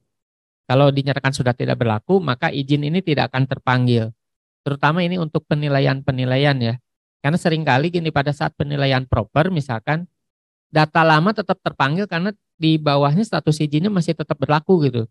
Padahal udah expired, ujung-ujungnya apa? Biasanya dimerahin sama kita dulu. Kemudian nanti pada saat sanggahan disampaikan, Pak itu udah nggak dipakai. Nah, seharusnya Bapak Ibu kalau sudah tidak dipakai perizinannya, maka status izin atau operasionalnya ditulis di situ dinyatakan sudah tidak berlaku. Nah, ini adalah rekapannya ada di tabel data yang sudah Bapak Ibu isi tadi. Nah, ini adalah cara mengisinya. Jadi jenis pengelolaannya dipilih seperti itu. Kemudian kalau kita pilih penyimpanan, ini adalah isiannya dikeluarkan oleh, kemudian status izin tadi, nomor persetujuan lingkungan, kemudian tanggal dikeluarkannya kapan, kemudian masa berlaku izin. Masa berlaku izin ini kalau yang bentuknya izin ya. Jadi kalau yang bentuknya masih izin penyimpanan, diklik aktif, itu nanti akan ada masa berlaku izin berapa tahun, seperti itu. Nah, untuk jenis limbah B3, tolong diisi sesuai dengan rincian teknisnya. Jadi, tadi sempat saya dengar bahwa bingung kode limbah ya. Sebetulnya jangan membuat bingung pengangkut dan pengelola limbah akhir. Nanti Bapak Ibu dibohongin. Bapak Ibu dikelabui nanti. Nanti bilangnya yang ada di izinnya mereka pasti. Nah, satu-satunya itu adalah ya Bapak Ibu harus mengenali limbah B3 yang dihasilkan. Itu dapatnya dari mana ya? Dapatnya sebetulnya cukup gampang kok. Membaca tabel saja itu udah cukup. Jadi kalau ada di dalam tabel ya ada limbah B3-nya. Kalau tidak ada ya bukan limbah B3 berarti. Kalau bingung nanti tadi bisa disampaikan satu melalui si Sultan. Tapi kalau yang di Karawang misalkan mau bertemu langsung silakan datang ke kami. Ada di PTSP, di pelayanan terpadu di KLHK di Kebon Nanas, silakan datang ke sana bilang mau konsultasi. kami membuka karena kami itu pelayan publik, jadi harus selalu melayani publik ketika ada kebingungan seperti itu. Nah, sehingga nanti ketika ditanyakan ke kami ini 5B3 atau bukan, silakan datang supaya apa? Supaya nanti tidak tidak tergantung kepada jasa pengelola 5B3. Walaupun PT Arah mungkin baik ya ngasih tahu ini. Tapi belum tahu juga kan PT Arah. Nah, ini ada nggak di saya gitu. Kalau nggak ada, saya arahin ke yang saya ada gitu kan. Nah, oleh karena itu supaya tahu, dan ini memang wajib melakukan identifikasi 5B3 kegiatan sendiri itu wajib. Jadi ini diisi satu-satu jenis 5B3-nya. Ini contohnya tadi ngisi, kemudian kalau aktif itu diisi berapa tahun untuk masa berlanjutnya. Tapi kalau bentuknya rincian teknis itu tidak perlu diklik yang aktifnya karena tadi sudah dinyatakan selama masa beroperasinya perusahaan. Nah, ini kalau punya izin yang lain. Kalau punya izin yang lain itu silakan diisi jenis-jenis izin yang lainnya tersebut. Baik, kemudian selanjutnya kontrak. Nah, ini yang berbeda dengan si raja sebelumnya ya. Tapi mungkin di sini sudah pasti sudah tahu ya bahwa si raja yang 2022 ini kontrak hanya diisi oleh salah satu saja, baik oleh pengirim atau penghasil atau oleh jasa, dan harus dilakukan sinkronisasi data. Jadi kalau kontrak kerjasama ini, kalau hanya salah satu saja, ini banyak yang nanya kemarin pada saat setelah running pertama kali, kalau hanya salah satu saja, misalkan penghasil saja yang mengupload misalkan ya, tanpa disinkronisasi si jasa, atau jasanya saja yang mengupload tanpa sinkronisasi dengan penghasil, maka limbah dikelolanya itu nggak bisa diklik, nggak bisa. Nanti akan ada error tulisannya. Selesaikan kontrak kerjasama dan sebagainya. Oleh karena itu, sekarang di raja yang sekarang kita coba perbaiki supaya tidak mubazir data ya. Karena datanya kan pasti sama antara penghasil dan si pengelola pasti sama. Oleh karena itu kita lakukan sinkronisasi sebagai bagian dari bahwa telah terjalin komunikasi antara penghasil dan si jasa pengelola 5B3. Ini caranya seperti ini, kontrak kerjasama dipilih nanti tipe pengelolaannya seperti apa, kemudian nanti diklik tampilkan dan pilih dokumen teknis. Nah, ini kemudian dipilih. Jadi kalau yang sudah ada itu nanti akan dipilih seperti ini. Kemudian dipilih izin yang akan dilakukan kontraknya yang mana saja. Kemudian diisi jenis limbah B3-nya. Nah, kalau sudah mengisi si jasanya, maka nomor kontraknya itu akan langsung terisi. Tetapi kalau tidak ada, itu terserah perjanjiannya mau duluan siapa, mau penghasilnya dulu yang ngisi atau mau jasanya. Tapi jangan dua-duanya karena nanti kalau dua-duanya tetap harus sinkronisasi. Jadi sayang, mendingan salah satu aja nanti dilakukan sinkronisasi.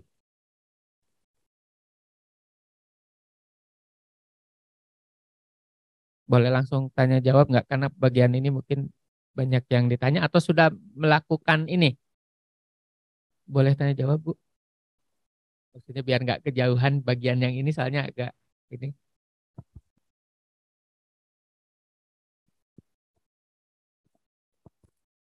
Cek. Baik, terima kasih. Perkenalkan Pak, nama saya Ilham dari Wika Kopi. Jadi di perusahaan kami pada 2022 awal ini baru menyelesaikan fintech TPS B3. Dalam proses pengurusan itu kita dibantu dengan vendor dan ada dokumen yang dilampirkan itu diantaranya kontrak kerjasama dengan pihak pengangkut. Karena pada saat kita memproses itu kita baru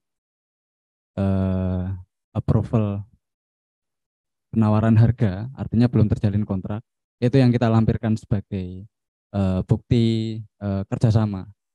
Nah, dalam keberjalanannya vendor yang kita ajak calon vendor tersebut yang tadinya mau kita ajak kerjasama,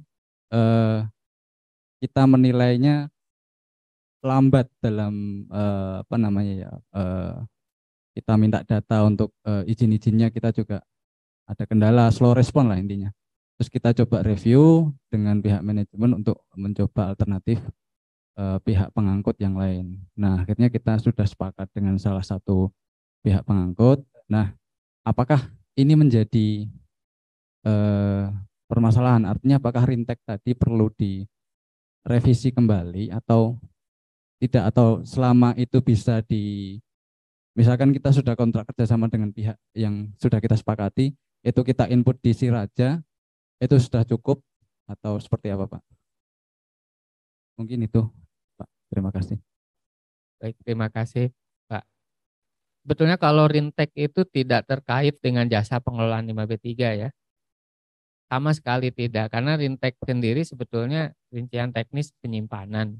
Jadi hanya mengikuti penyimpanannya itu seperti apa. Jadi bangunan apakah berbentuk bangunan atau seperti apa, kemudian kemasannya bagaimana, penempatannya bagaimana, kemudian SOP-nya bagaimana. Kalau yang terkait dengan kerjasama itu adalah pengelolaan 5B3-nya. Jadi itu hak Bapak, hak penghasil mau siapa, mau itu tuh hak penghasil. Sehingga tidak dibatasi. Di Rintek itu tidak dicantumkan dikirimnya ke siapa. Kenapa? Karena itu dapat membatasi kegiatan dan tidak lazim lah disebutkan nama perusahaan lain yang tidak terkait gitu dalam kegiatan penyimpanan. Nah, kalau kontrak kerjasama ini kan hanya diisi di dalam Siraja dan untuk keperluan bisnis. Ada dua sih sebetulnya, keperluan kepada kami, kepada KLHK, atau dilakukan untuk bisnis. Nah, untuk yang di sistem sendiri sebetulnya kalau sudah dinyatakan tidak mau lagi bekerja sama, dapat dilakukan ini dinonaktifkan saja. Jadi di kontraknya nanti dapat dilakukan dinonaktifkan di kontraknya. Jadi saya lihatkan pada saat saya udah online ya. Jadi seperti itu Pak, dapat dinonaktifkan. Nanti nonaktifkan aja, otomatis nanti data kontrak kerjasamanya akan di drop menjadi data yang nonaktif seperti itu, yang tidak aktif. Jadi silakan aja kalau misalkan untuk memberikan punishment kepada jasa misalkan ya, itu sistem ini nggak fleksibel kok, nggak harus ngikat dari awal terus itu enggak. Bisa diubah-ubah, kemudian bisa dinonaktifkan. Kalau mau aktif lagi ya diaktifkan lagi gitu seperti itu. Udah cukup Pak ya. Baik Bapak Ibu, itu tadi kontrak kerjasama. Ingat ya, kontrak kerjasama ini wajib. Jadi kalau nggak ngisi, nggak sinkronisasi, itu nanti tidak akan bisa melakukan limbah dikelola. Jadi nantinya akan muncul error kalau belum disinkronisasi. Karena sering bertanya, Pak kenapa saya nggak bisa ini limbah dikelola? Padahal belum melakukan sinkronisasi di kerjasama, di kontrak kerjasama. Selanjutnya, langkah selanjutnya itu adalah mengisi data pengangkutan. Kalau dulu data pengangkutan itu mungkin yang operator yang dari dulu untuk Siraja kan ngisi sendiri ya. Izinnya, kartu pengawasannya, rekomnya, nomor polisinya kan ngisi sendiri ya. Kalau sekarang alhamdulillah kita sudah membuat satu data saja, jadi datanya diambil dari data si pengangkut. Jadi datanya cukup diambil dari data si pengangkut, jadi cukup dicari saja data pengangkutnya. Yang dibutuhkan itu adalah nomor rekomendasinya dari si pengangkut, nomor berapa yang mau digunakan atau nomor nomor rekomendasi yang mana yang ada alat angkut yang mau digunakan, itu baru dipilih seperti itu. Nah, nanti akan secara otomatis akan terisi seperti itu. Nah, ini contohnya ini langsung terisi ya dan tidak bisa diubah-ubah oleh penghasil karena memang basis datanya sudah basis data dari si pengangkut. Nah, ini yang berbeda dengan yang versi sebelumnya. Ini adalah contoh datanya yang ada di tabel data. Jadi sudah langsung terisi otomatis. Nah ini sebetulnya kasus ini untuk mengantisipasi yang sering kejadian di proper ya. Jadi karena mungkin yang penghasil tuh kan ngisi sendiri, jadi banyak yang salah nomor polisinya, nomor ininya salah gitu, sehingga akhirnya padahal melakukan kegiatannya benar gitu. Tapi karena data pengisiannya salah, ujung-ujungnya jadi salah, disebut tidak taat. Oleh karena itu kita untuk menghindari hal tersebut, kita ubah bahwa sekarang semua perizinan itu hanya diisi oleh jasa, tidak lagi oleh si penghasil gitu. Tapi dilakukan oleh jasa. Memang harus ada cross check ya Bapak Ibu, karena saat ini kami memang belum memvalidasi data yang diisi oleh jasa, tetapi kedepannya kami memang berniat untuk melakukan validasi data tersebut. Jadi artinya datanya akan kita validasi, kalau sudah divalidasi oleh KLHK akan dikunci, nanti jadi si jasa nggak bisa nambah-nambah jenis limbah ataupun alat angkut dan sebagainya. Nah hal yang bisa Bapak Ibu lakukan adalah melakukan cross check. Kalau yang diterbitkan oleh KLHK, maka bisa dilakukan cross check di pelayanan terpadu.menlhk.go.id. Di sana ada list yang sudah diterbitkan. Jadi bisa dicek di sana untuk keaslian dokumen. Kalau misalkan mencurigakan dan sebagainya, dapat dicek di sana. Tes. Baik Pak, saya perkenalkan diri dulu. Nama saya Ican ya Pak ya, dari KPN Krom.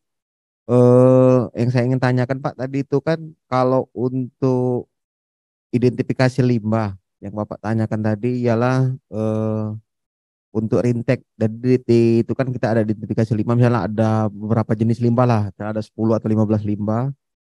Nah, tapi untuk si pengangkut itu dia tidak cover seluruh limbah yang akan kita yang ada di kita Pak untuk lakukan pengangkutan atau pengelolaannya.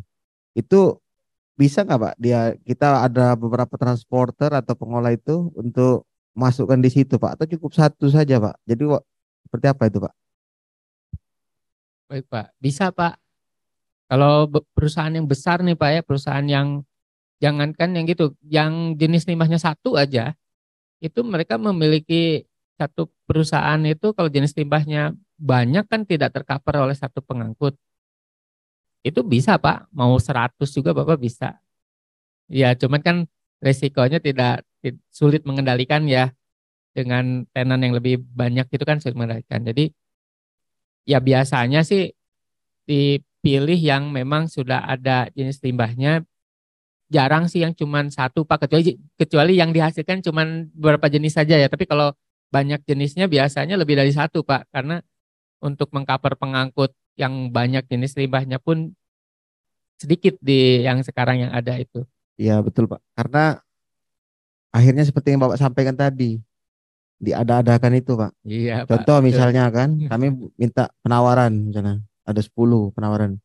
Oh Pak, kami tidak ngelola ini. Besoknya ditelepon lagi, Pak, ternyata kita setelah cek ada gitu. Ya. Tapi balik lagi ke PTSP tadi Pak. Apalagi misalnya misalnya contoh SBE, spent bleaching earth misalnya kan, atau selat minyak, kan beda tuh Pak. Iya. Nggak ada. Dia kalau yang untuk yang normal, kalau bekas, filter bekas itu kan udah biasa normal biasanya Pak. Yang biasanya yang kayak faba, fly ash, bottom ash kayak gitu kan. Nah itu Pak. Ya Pak, bisa ditambah Pak ya. Nggak Bisa ada ditambah banyak ininya Pak. Pak ya. Ada untuk pengisian untuk kerjasamanya itu bisa kita Bisa masukkan. Pak, Ya, kerjasama, pengangkutan tuh bisa lebih dari satu. Silahkan Pak, itu kan haknya penghasil gitu untuk mendapatkan kemudahan itu. Gak kita batasi Pak, gak mungkin kita batasi karena kalau dibatasi nggak leluasa nantinya Pak.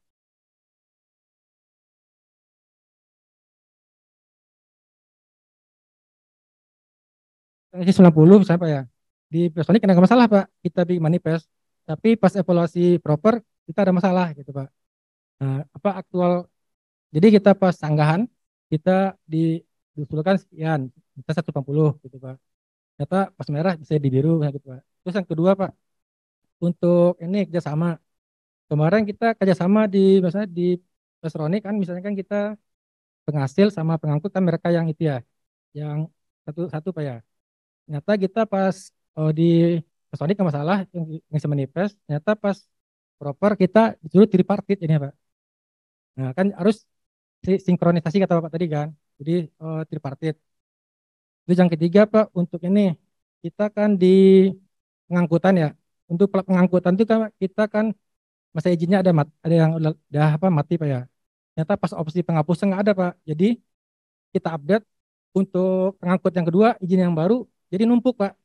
Dua dalam satu plat nomor jadi dua izin gitu. Jadi tetap kalau ada kita evaluasi dari proper kita jadi temuan lagi. Itu gimana Pak solusinya Pak? Terima kasih. Baik, terima kasih Pak. Yang masa simpan nanti Pak ya, setelah yang ini sambil kita lihat terkait masa simpan pengisiannya seperti apa. Betul Pak, kami lagi memperbaiki itu Pak. Posisinya yang tadi karena misalkan ada terkait kontrak kerjasama ataupun apa yang sudah habis masa berlaku kemudian tidak ada hapus, memang tidak dihapus, tidak bisa dihapus Pak, tapi Bapak bisa menuliskannya sudah tidak berlaku atau tidak aktif. Nah memang tetap kepanggil Pak. Kemudian ada bermasalah lagi kemarin tuh kalau yang ikut proper ya, yang nggak dipakai pun tetap dipanggil di si ratunya gitu, di kaminya itu di. Nah nanti memang ada kami lagi memperbaiki itu Pak. Jadi hanya kontrak kerjasama yang dipakai saja, yang akan dipanggil penilaian dan hanya alat angkut yang dipakai saja. Nah mungkin karena penilaian yang sekarang ini kan 2021 ya Pak ya sampai 2022. Yang 2021-nya kan masih ngisi manual ya penghasil, yang 2022 kan sudah ngisi sendiri. Mudah-mudahan di tahun depan nggak ditemukan lagi Pak itu Pak. Seperti itu Pak, terima kasih Pak. Itu mungkin masukan buat kami Pak nanti untuk mengembangkan lebih baik lagi. Cukup ya Pak ya, yang masa simpan nanti Pak setelah ini. Baik Bapak Ibu, ingat ya yang sama dan pengangkutan itu wajib diisi. Jadi kalau tidak diisi maka tidak akan bisa dilakukan limbah dikelola. Jadi wajib diisi. Nanti akan error pada saat limbah dikelolanya. Baik, Bapak Ibu, sekarang kita masuk ke data limbah B3 yang masuk atau dihasilkan. Nah, ini sebetulnya sama seperti yang tadi Bapaknya disampaikan, tolong berhati-hati dengan terkait dengan masa simpan. Oh, tadi kontrak ya Pak ya? Kontrak tripartit. Baik, saya lupa tadi. Yang kontrak tripartit memang betul Pak, kalau untuk yang proper memang wajib tripartit. Nah ini kedepannya kami memang sedang memikirkan bagaimana kontrak itu kita buatkan secara elektronik di sini, tapi hanya untuk keperluan pengelolaan limbah B3, bukan keperluan bisnis, tapi masih rancangan Pak. Jadi nanti bentuknya ada pengangkut, ada penghasil, ada pengirim, pengangkut, dan penerima. Di situ ada listnya dan sebagainya, tetapi by system Pak, belum, ini masih rancangan kita, tetapi kalau terkait bisnisnya, buat MOU sendiri aja bisnis, tapi kalau terkait sistem nanti akan dibuat secara elektronik gitu oleh sistem, sehingga nanti pada saat apakah ada MOU atau tidak, nanti bisa tercover oleh sistem, seperti itu Pak. Tapi memang betul Pak, untuk yang proper memang wajib tripartit tadi Pak ya. Baik Bapak Ibu, ini untuk mengisi limbah B3 yang dihasilkan, ini isiannya seperti ini, bisa dilakukan dua cara ya. Yang pertama itu mengisi manual seperti ini harian ya Bapak Ibu. Ini ada, yang pertama itu adalah dipilih dokumen yang dimiliki, artinya yang tadi dokumen rincian teknis yang tadi, yang tempat penyimpanan tadi. Ini kenapa milih seperti itu? Karena itu nanti akan terkait dengan tempat penyimpanannya, itu akan terkait dengan kode limbah B3 yang tadi diisi, yang di awal tadi diisi, dokumen di awal tadi diisi. Sehingga yang bisa diisi kode limbahnya ini adalah hanya kode limbah yang sudah diisi di awal tadi. Jadi kalau pada saat di rinteknya ada 10 kode limbah, maka limbah yang dihasilkan ini hanya 10 juga. Yang selain kode yang 10 ini tidak bisa diisi di sini. Kemudian tanggal dihasilkan itu adalah tanggal yang dihasilkan atau diterima dihasilkan atau diterima di fasilitas penyimpanan ya. Jadi pada saat dikirimnya itu ke penyimpanannya itu tanggal berapa. Nah masa simpan ini memang saat ini masih dideklar oleh penghasil. Jadi mau berapa hari itu silahkan diisi sendiri. Nah tapi kami akan melihat misalkan kalau untuk pemantauan itu akan melihat apakah benar pengisian masa simpan tersebut atau menyalahi peraturan. Itu nanti dilakukan pada saat pemantauan, tetapi secara sistem itu dideklar sendiri secara oleh penghasil. Jadi misalkan kalau 2 hari, misalkan ada 30 hari, 60 hari, atau 365 hari. Kemudian untuk TPS itu masuk ke TPS internal, biasanya sumber limbahnya itu apa internal, karena di sini kan banyakkan penghasil. Kemudian jumlah yang dihasilkan itu berapa ton, ini juga harus hati-hati. Tadi saya sudah sampaikan banyak yang suka salah, tapi di sini sudah disampaikan satuannya itu ton dan wajib ditimbang. Jadi ini perbedaannya ya, kalau dulu itu kan masih bisa pieces misalkan ya, masih bisa liter atau masih bisa bentuk lainnya, tapi sekarang sudah kita seragamkan jadi satuannya itu adalah ton. Nah, kemudian cara kedua adalah menggunakan mengupload di dalam bentuk Excel. Nah, ini formatnya dapat di-download di sana. Kemudian kode limbahnya juga dapat di-download juga di sana. Kemudian yang perlu diingat adalah bahwa kode limbah ini harus yang tertera tadi di izinnya, di rincian teknisnya.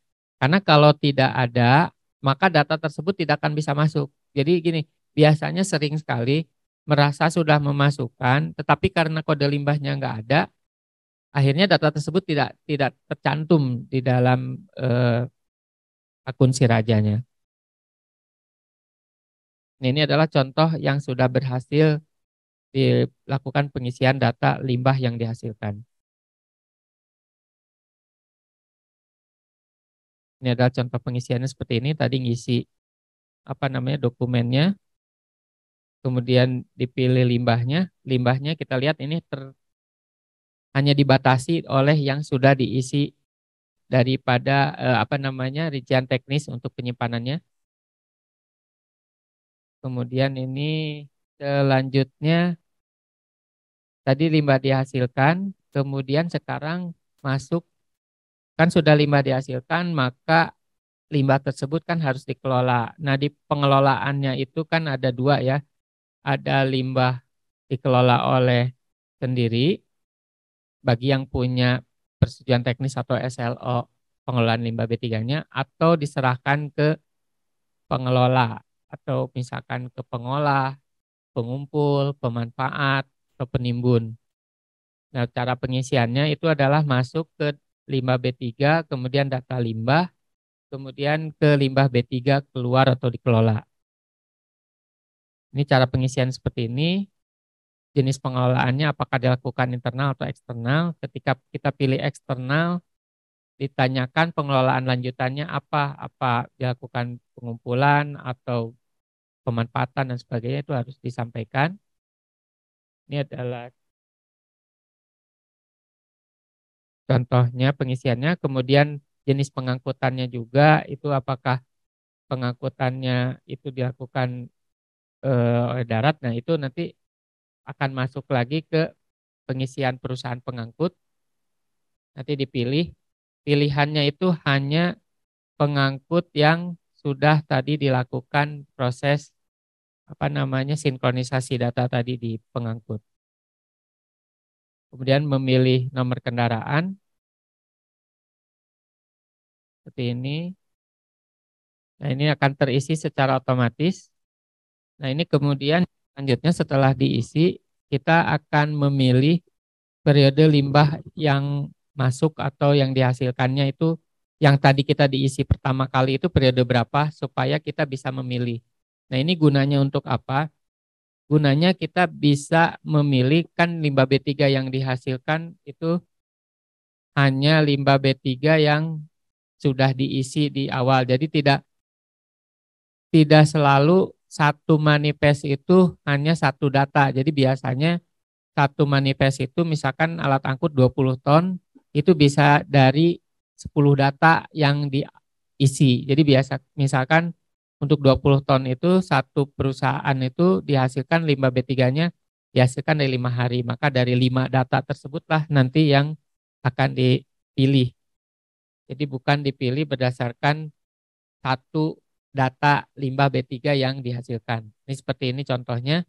Pada saat kita periode limbah tersebut dihasilkan, maka kita dapat melakukan pemilihan jumlah dari tanggal berapa saja yang akan dikelola. Jadi seperti ini contohnya, ini kan banyak pilihannya. Misalkan apakah yang dari tanggal 21 Juni misalkan atau 1 Juli. Nah ini maka ini dilakukan pengisian jumlahnya di rencananya.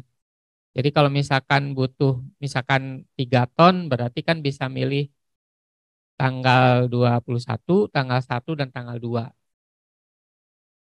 Sisanya nanti akan tetap ada muncul di sini. Tetapi kalau yang sudah dikelola, maka nanti akan di-drop di limbah terkelola.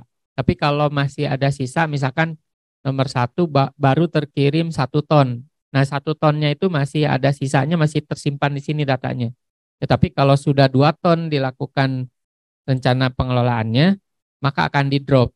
Nah inilah yang berpengaruh pada saat masa simpan tersebut. Kalau sudah dilakukan pengelolaan, maka dinyatakan sudah memenuhi masa simpan di tempat penyimpanan. Jadi misalkan kalau masa simpannya 90 hari, maka kalau di bawah 90 hari ini sudah dikelola, maka sudah dinyatakan memenuhi aturan. Tetapi kalau lebih dari 90 hari, di sini diisi rencananya, diisi lebih dari 90 hari, maka akan dinyatakan tidak memenuhi aturan.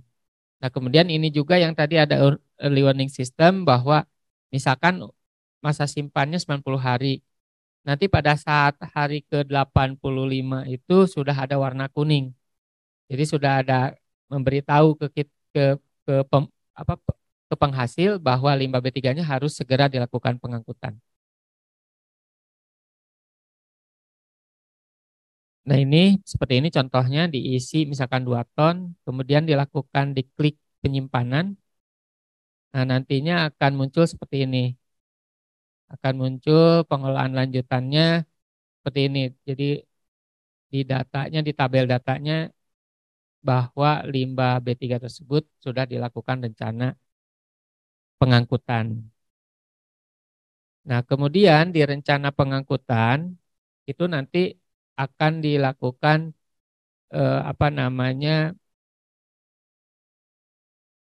drafting manifest elektronik oleh si pengangkut. Nanti si pengangkut akan mengisi beberapa bagian pengangkut yang sebenarnya sudah bukan menjadi tugas di penghasil lagi. Tetapi data-data yang diisi oleh pengangkut sebetulnya harus ditanyakan kepada penghasil karena banyak data yang seharusnya penghasil yang isi tapi saat ini diisi oleh pengangkut. Data tersebut seperti contohnya misalkan sifatnya atau nama lainnya atau nama teknis dan sebagainya. Itu nanti pengangkut yang isi, itu nanti pengangkut itu akan bertanya kepada penghasil. Nah penghasilnya jangan sampai nggak ngasih jawaban. Kenapa? Karena nanti kalau diisi oleh si pengangkut, khawatirnya kan salah si pengangkut ngisinya.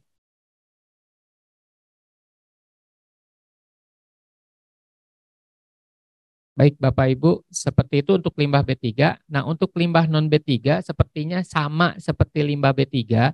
Cuman yang membedakan kalau limbah non B3, ini seperti ini contohnya. Ini ada limbah non B3 yang terdaftar ya.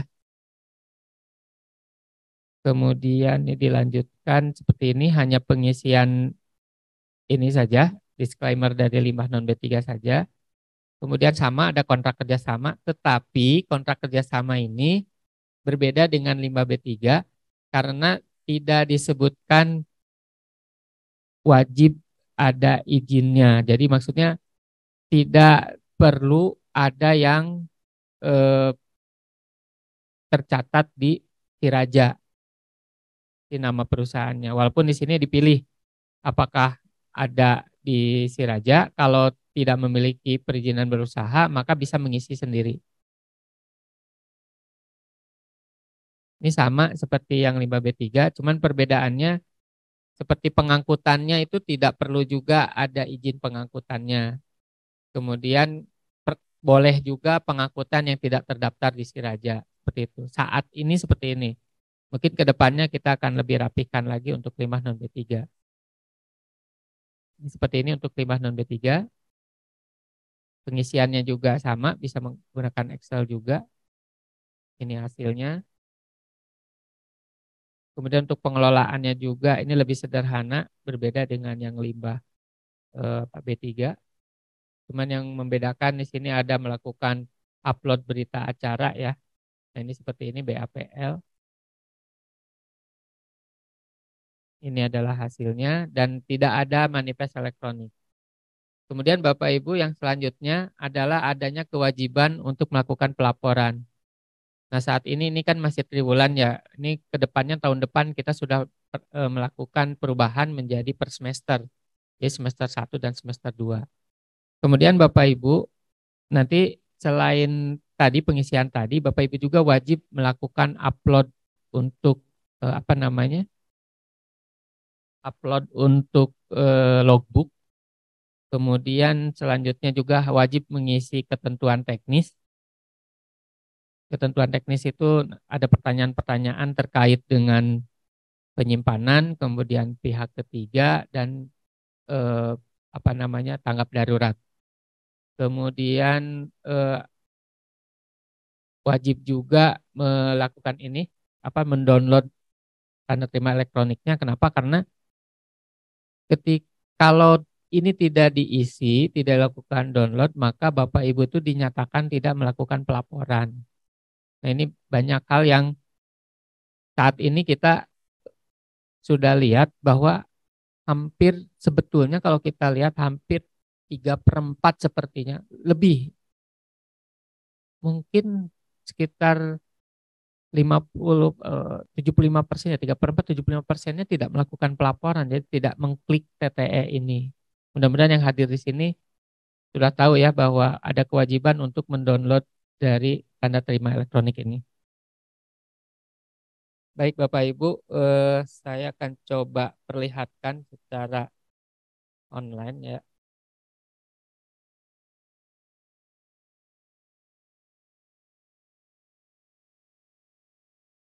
Baik Bapak Ibu, saya akan login di akun Siraja, saya akan menggunakan dummy di Siraja untuk penghasil. Jadi ini adalah pada saat kita login seperti ini. Baik Bapak Ibu, apakah terlihat?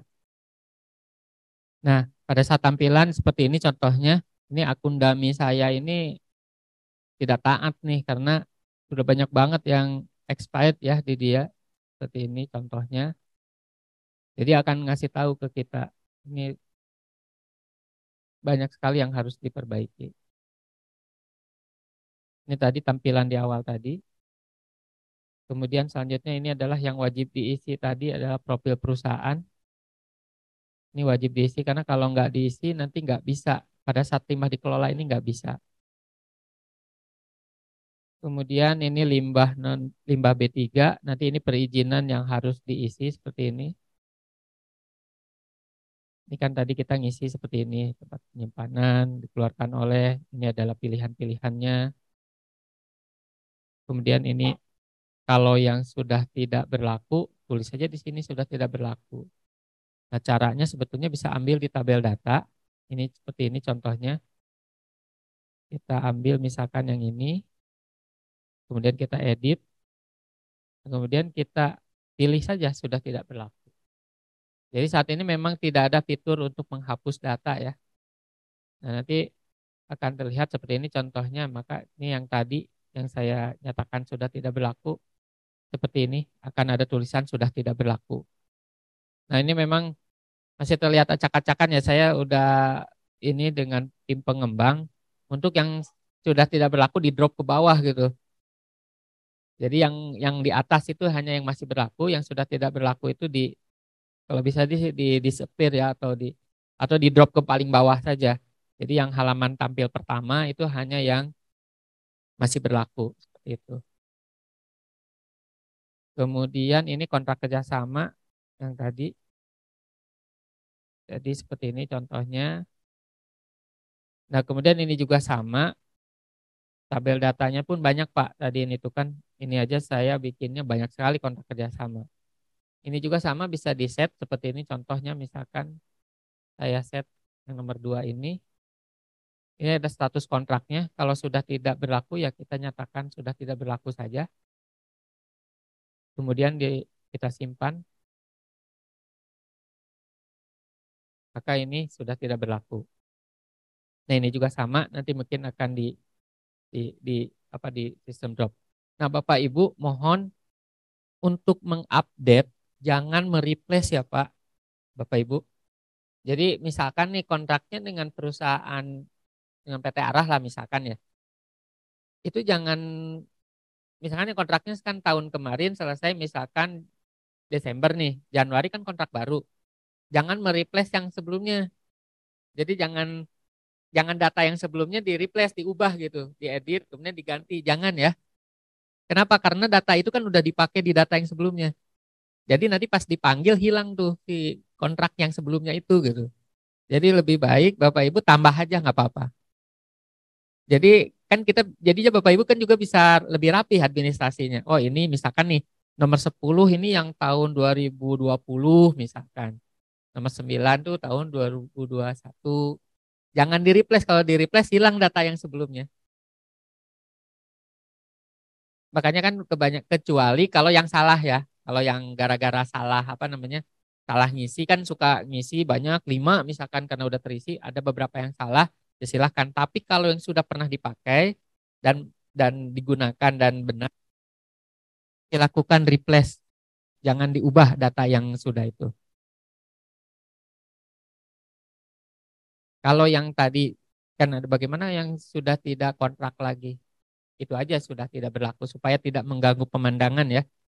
Kan kayak gini nih masih berlaku. Nah, nanti kita akan lakukan juga untuk di drop ke bawah yang sudah tidak berlaku. Ini wajib ya, kalau tanpa adanya kontrak kerjasama ini tadi nggak bisa dilakukan pengelolaan. Nah, ini adalah pengangkutan. Ini juga sama. Ini milih data saja seperti ini. Kemudian tabel datanya seperti ini. Tadi ya menjawab juga bahwa alat angkutnya atau perusahaan pengangkutnya boleh lebih dari satu, alat angkutnya boleh banyak juga, silakan dimasukkan. Tetapi ini berbasis datanya. Dan ini juga sama, kalau misalkan sudah tidak digunakan, ini bisa dilakukan di sini statusnya apakah masih berlaku atau sudah tidak berlaku. Seperti itu. Jadi nanti bisa bisa di drop lah datanya. Kemudian ini data limbah B3 untuk yang dihasilkan. Seperti ini. Tadi ya, ini pengisiannya berdasarkan dari perizinannya. Ini contohnya. Maka yang muncul di sini hanya yang sudah diisi di sini. Hanya yang sudah diisi di dokumen teknis yang di awal tadi. Kalau diisinya ada 10.5, 10.5. Kalau yang kasus ini berarti dia hanya faba aja, maka hanya faba aja yang muncul gitu. Udah kita batasi di sini. Oleh karena itu, kalau yang pakai sistemnya upload Excel, kalau menggunakannya misalkan perizinan misalkan yang tadi, yang ini, maka nanti masukinnya yang hanya faba aja. Kalau yang selain faba nanti tidak akan masuk. Tidak akan masuk ke dalam data ini. Jadi tolong perhatikan kode limbah yang ada di dalam dokumen teknis yang didaftarkan di awal tadi di perizinan yang tadi di awal.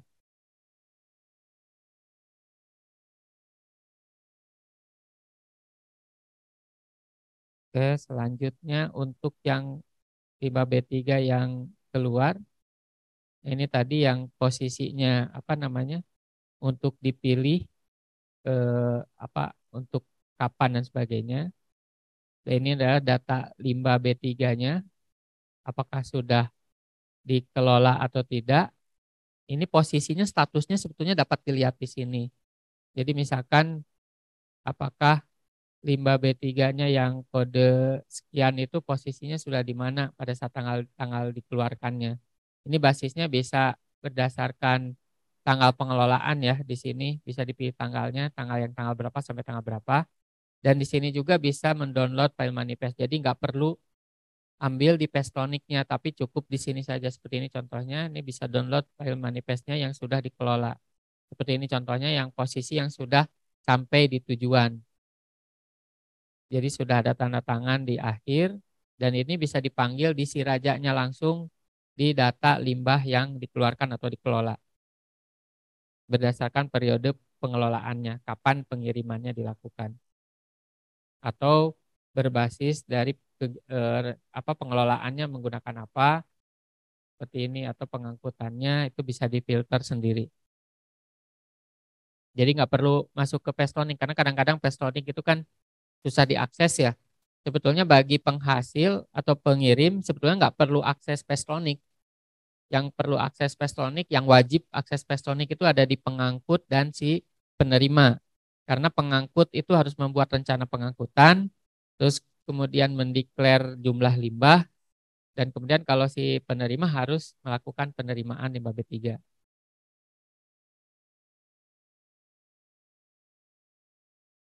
Kemudian ini ketentuan teknis tadi yang kita bilang, tapi memang ini belum kita perbaiki. Nanti ke depannya ini kan ada di sini aspek penilaian karena dulunya dimaksudkan untuk proper, tapi nanti eh, fitur ini digunakan untuk sebagai bagian dari pelaporan. Jadi ketentuan teknis itu harus digunakan sebagai pelaporan karena gini, Bapak Ibu mungkin apakah masih sering melaporkan ke DLH setempat menggunakan hard copy? Masih? Karena diminta ya. Nah, mungkin nanti ke depannya kita itu sedang memformulasikan bahwa itu akan dilakukan secara online. Kita sadar bahwa kalau di Siraja itu kan nggak berbentuk ya laporannya itu, raw data semua ya. Nah nanti akan kita buatkan, jadi ada satu di TTE-nya itu bisa mendownload summary semua kegiatan Bapak. Kemudian ada surat permohonan, surat menyampaikan laporan, kemudian tanda tangan manajemennya Bapak sebagai itu. Seperti itu. Tapi memang lagi kita kembangkan, mudah-mudahan di pertengahan tahun depan itu sudah selesai. Jadi nanti nggak perlu lagi hard copy buat lagi Pak. Kan sekarang semua di peraturannya saja kan harus melalui Siraja sebetulnya. Nah karena itu hard copy itu karena diminta oleh DLH, di meja saya itu ratusan Pak. Kebayangkan seluruh Indonesia masih ngirim ke kita gitu.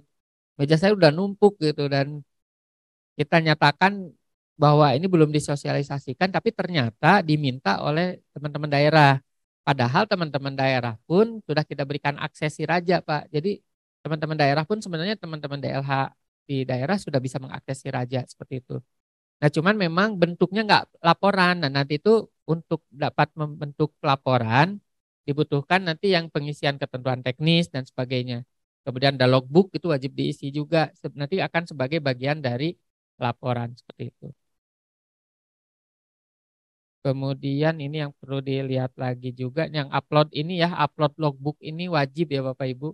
Kemudian ada sertifikasi personil kalau yang punya yang sudah ada.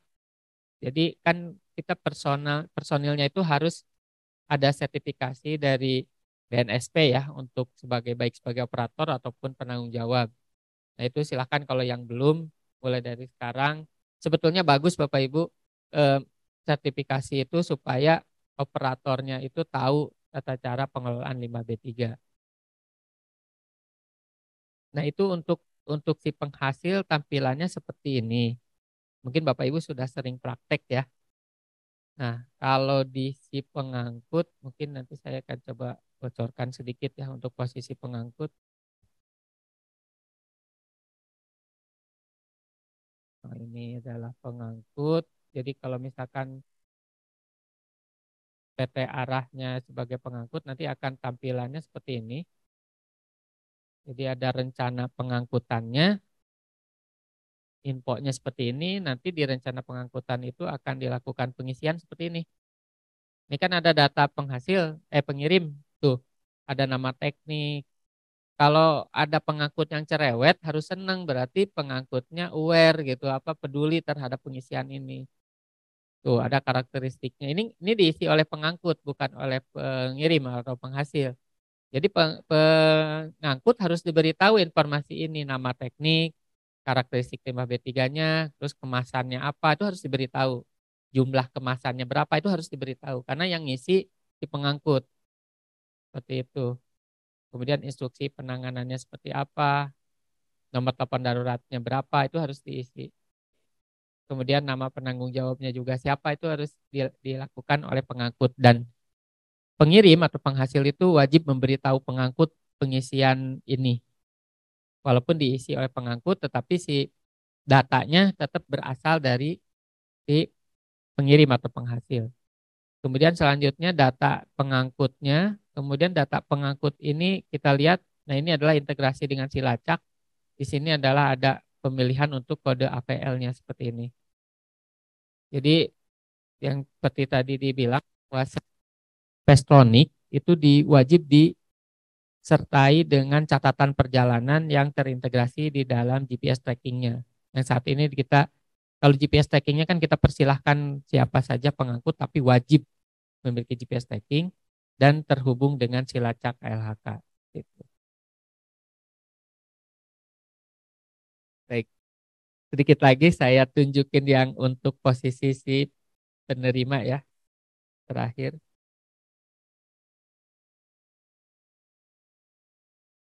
Nah, ini adalah posisi si penerima. Nah, di sini ada kewajiban penerima itu untuk mendeklar apakah di-approve atau limbahnya tidak sesuai. Jadi kalau di-approve, maka nanti akan otomatis manifestnya tertanda tangan dan sudah dinyatakan di close. Tapi kalau limbahnya tidak sesuai, ini maka datanya akan dikembalikan lagi ke penghasil untuk membuat apakah manifest baru dan sebagainya. Nah, kalau datanya sudah di-approve, maka data tersebut tidak dapat dilakukan modifikasi. Seperti itu. Mungkin dari saya seperti itu. Mangga. Terima kasih.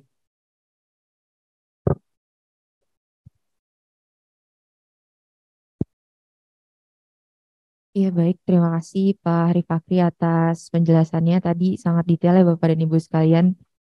Tapi mengingat waktu sudah pukul 12 dan sebenarnya masih banyak pertanyaan-pertanyaan dari peserta online di sini yang belum bisa terjawab. Mungkin nanti kami akan tampung dan akan kami bantu untuk jawab dan akan kami kirimkan jawabannya melalui email Bapak dan Ibu sekalian. Mohon maaf Bapak dan Ibu atas waktu yang sangat singkat ini. Kami sampaikan terima kasih kepada para peserta seminar dan webinar hari ini. Dan terutama kami sampaikan terima kasih kepada para narasumber kita hari ini yang telah bersedia membagikan wawasan kepada kita semua. Kami juga sampaikan permohonan maaf jika ada hal-hal yang kurang berkenan. Kami menyadari jika informasi ini mungkin belum sepenuhnya bisa menjawab keingintahuan Bapak dan Ibu sekalian. Oleh sebab itu nanti tayangan untuk webinar hari ini akan kami upload di YouTube kami yaitu di Suracipta City of Industry. Jadi Bapak dan Ibu bisa melihat lagi rekaman ulang dari acara hari ini.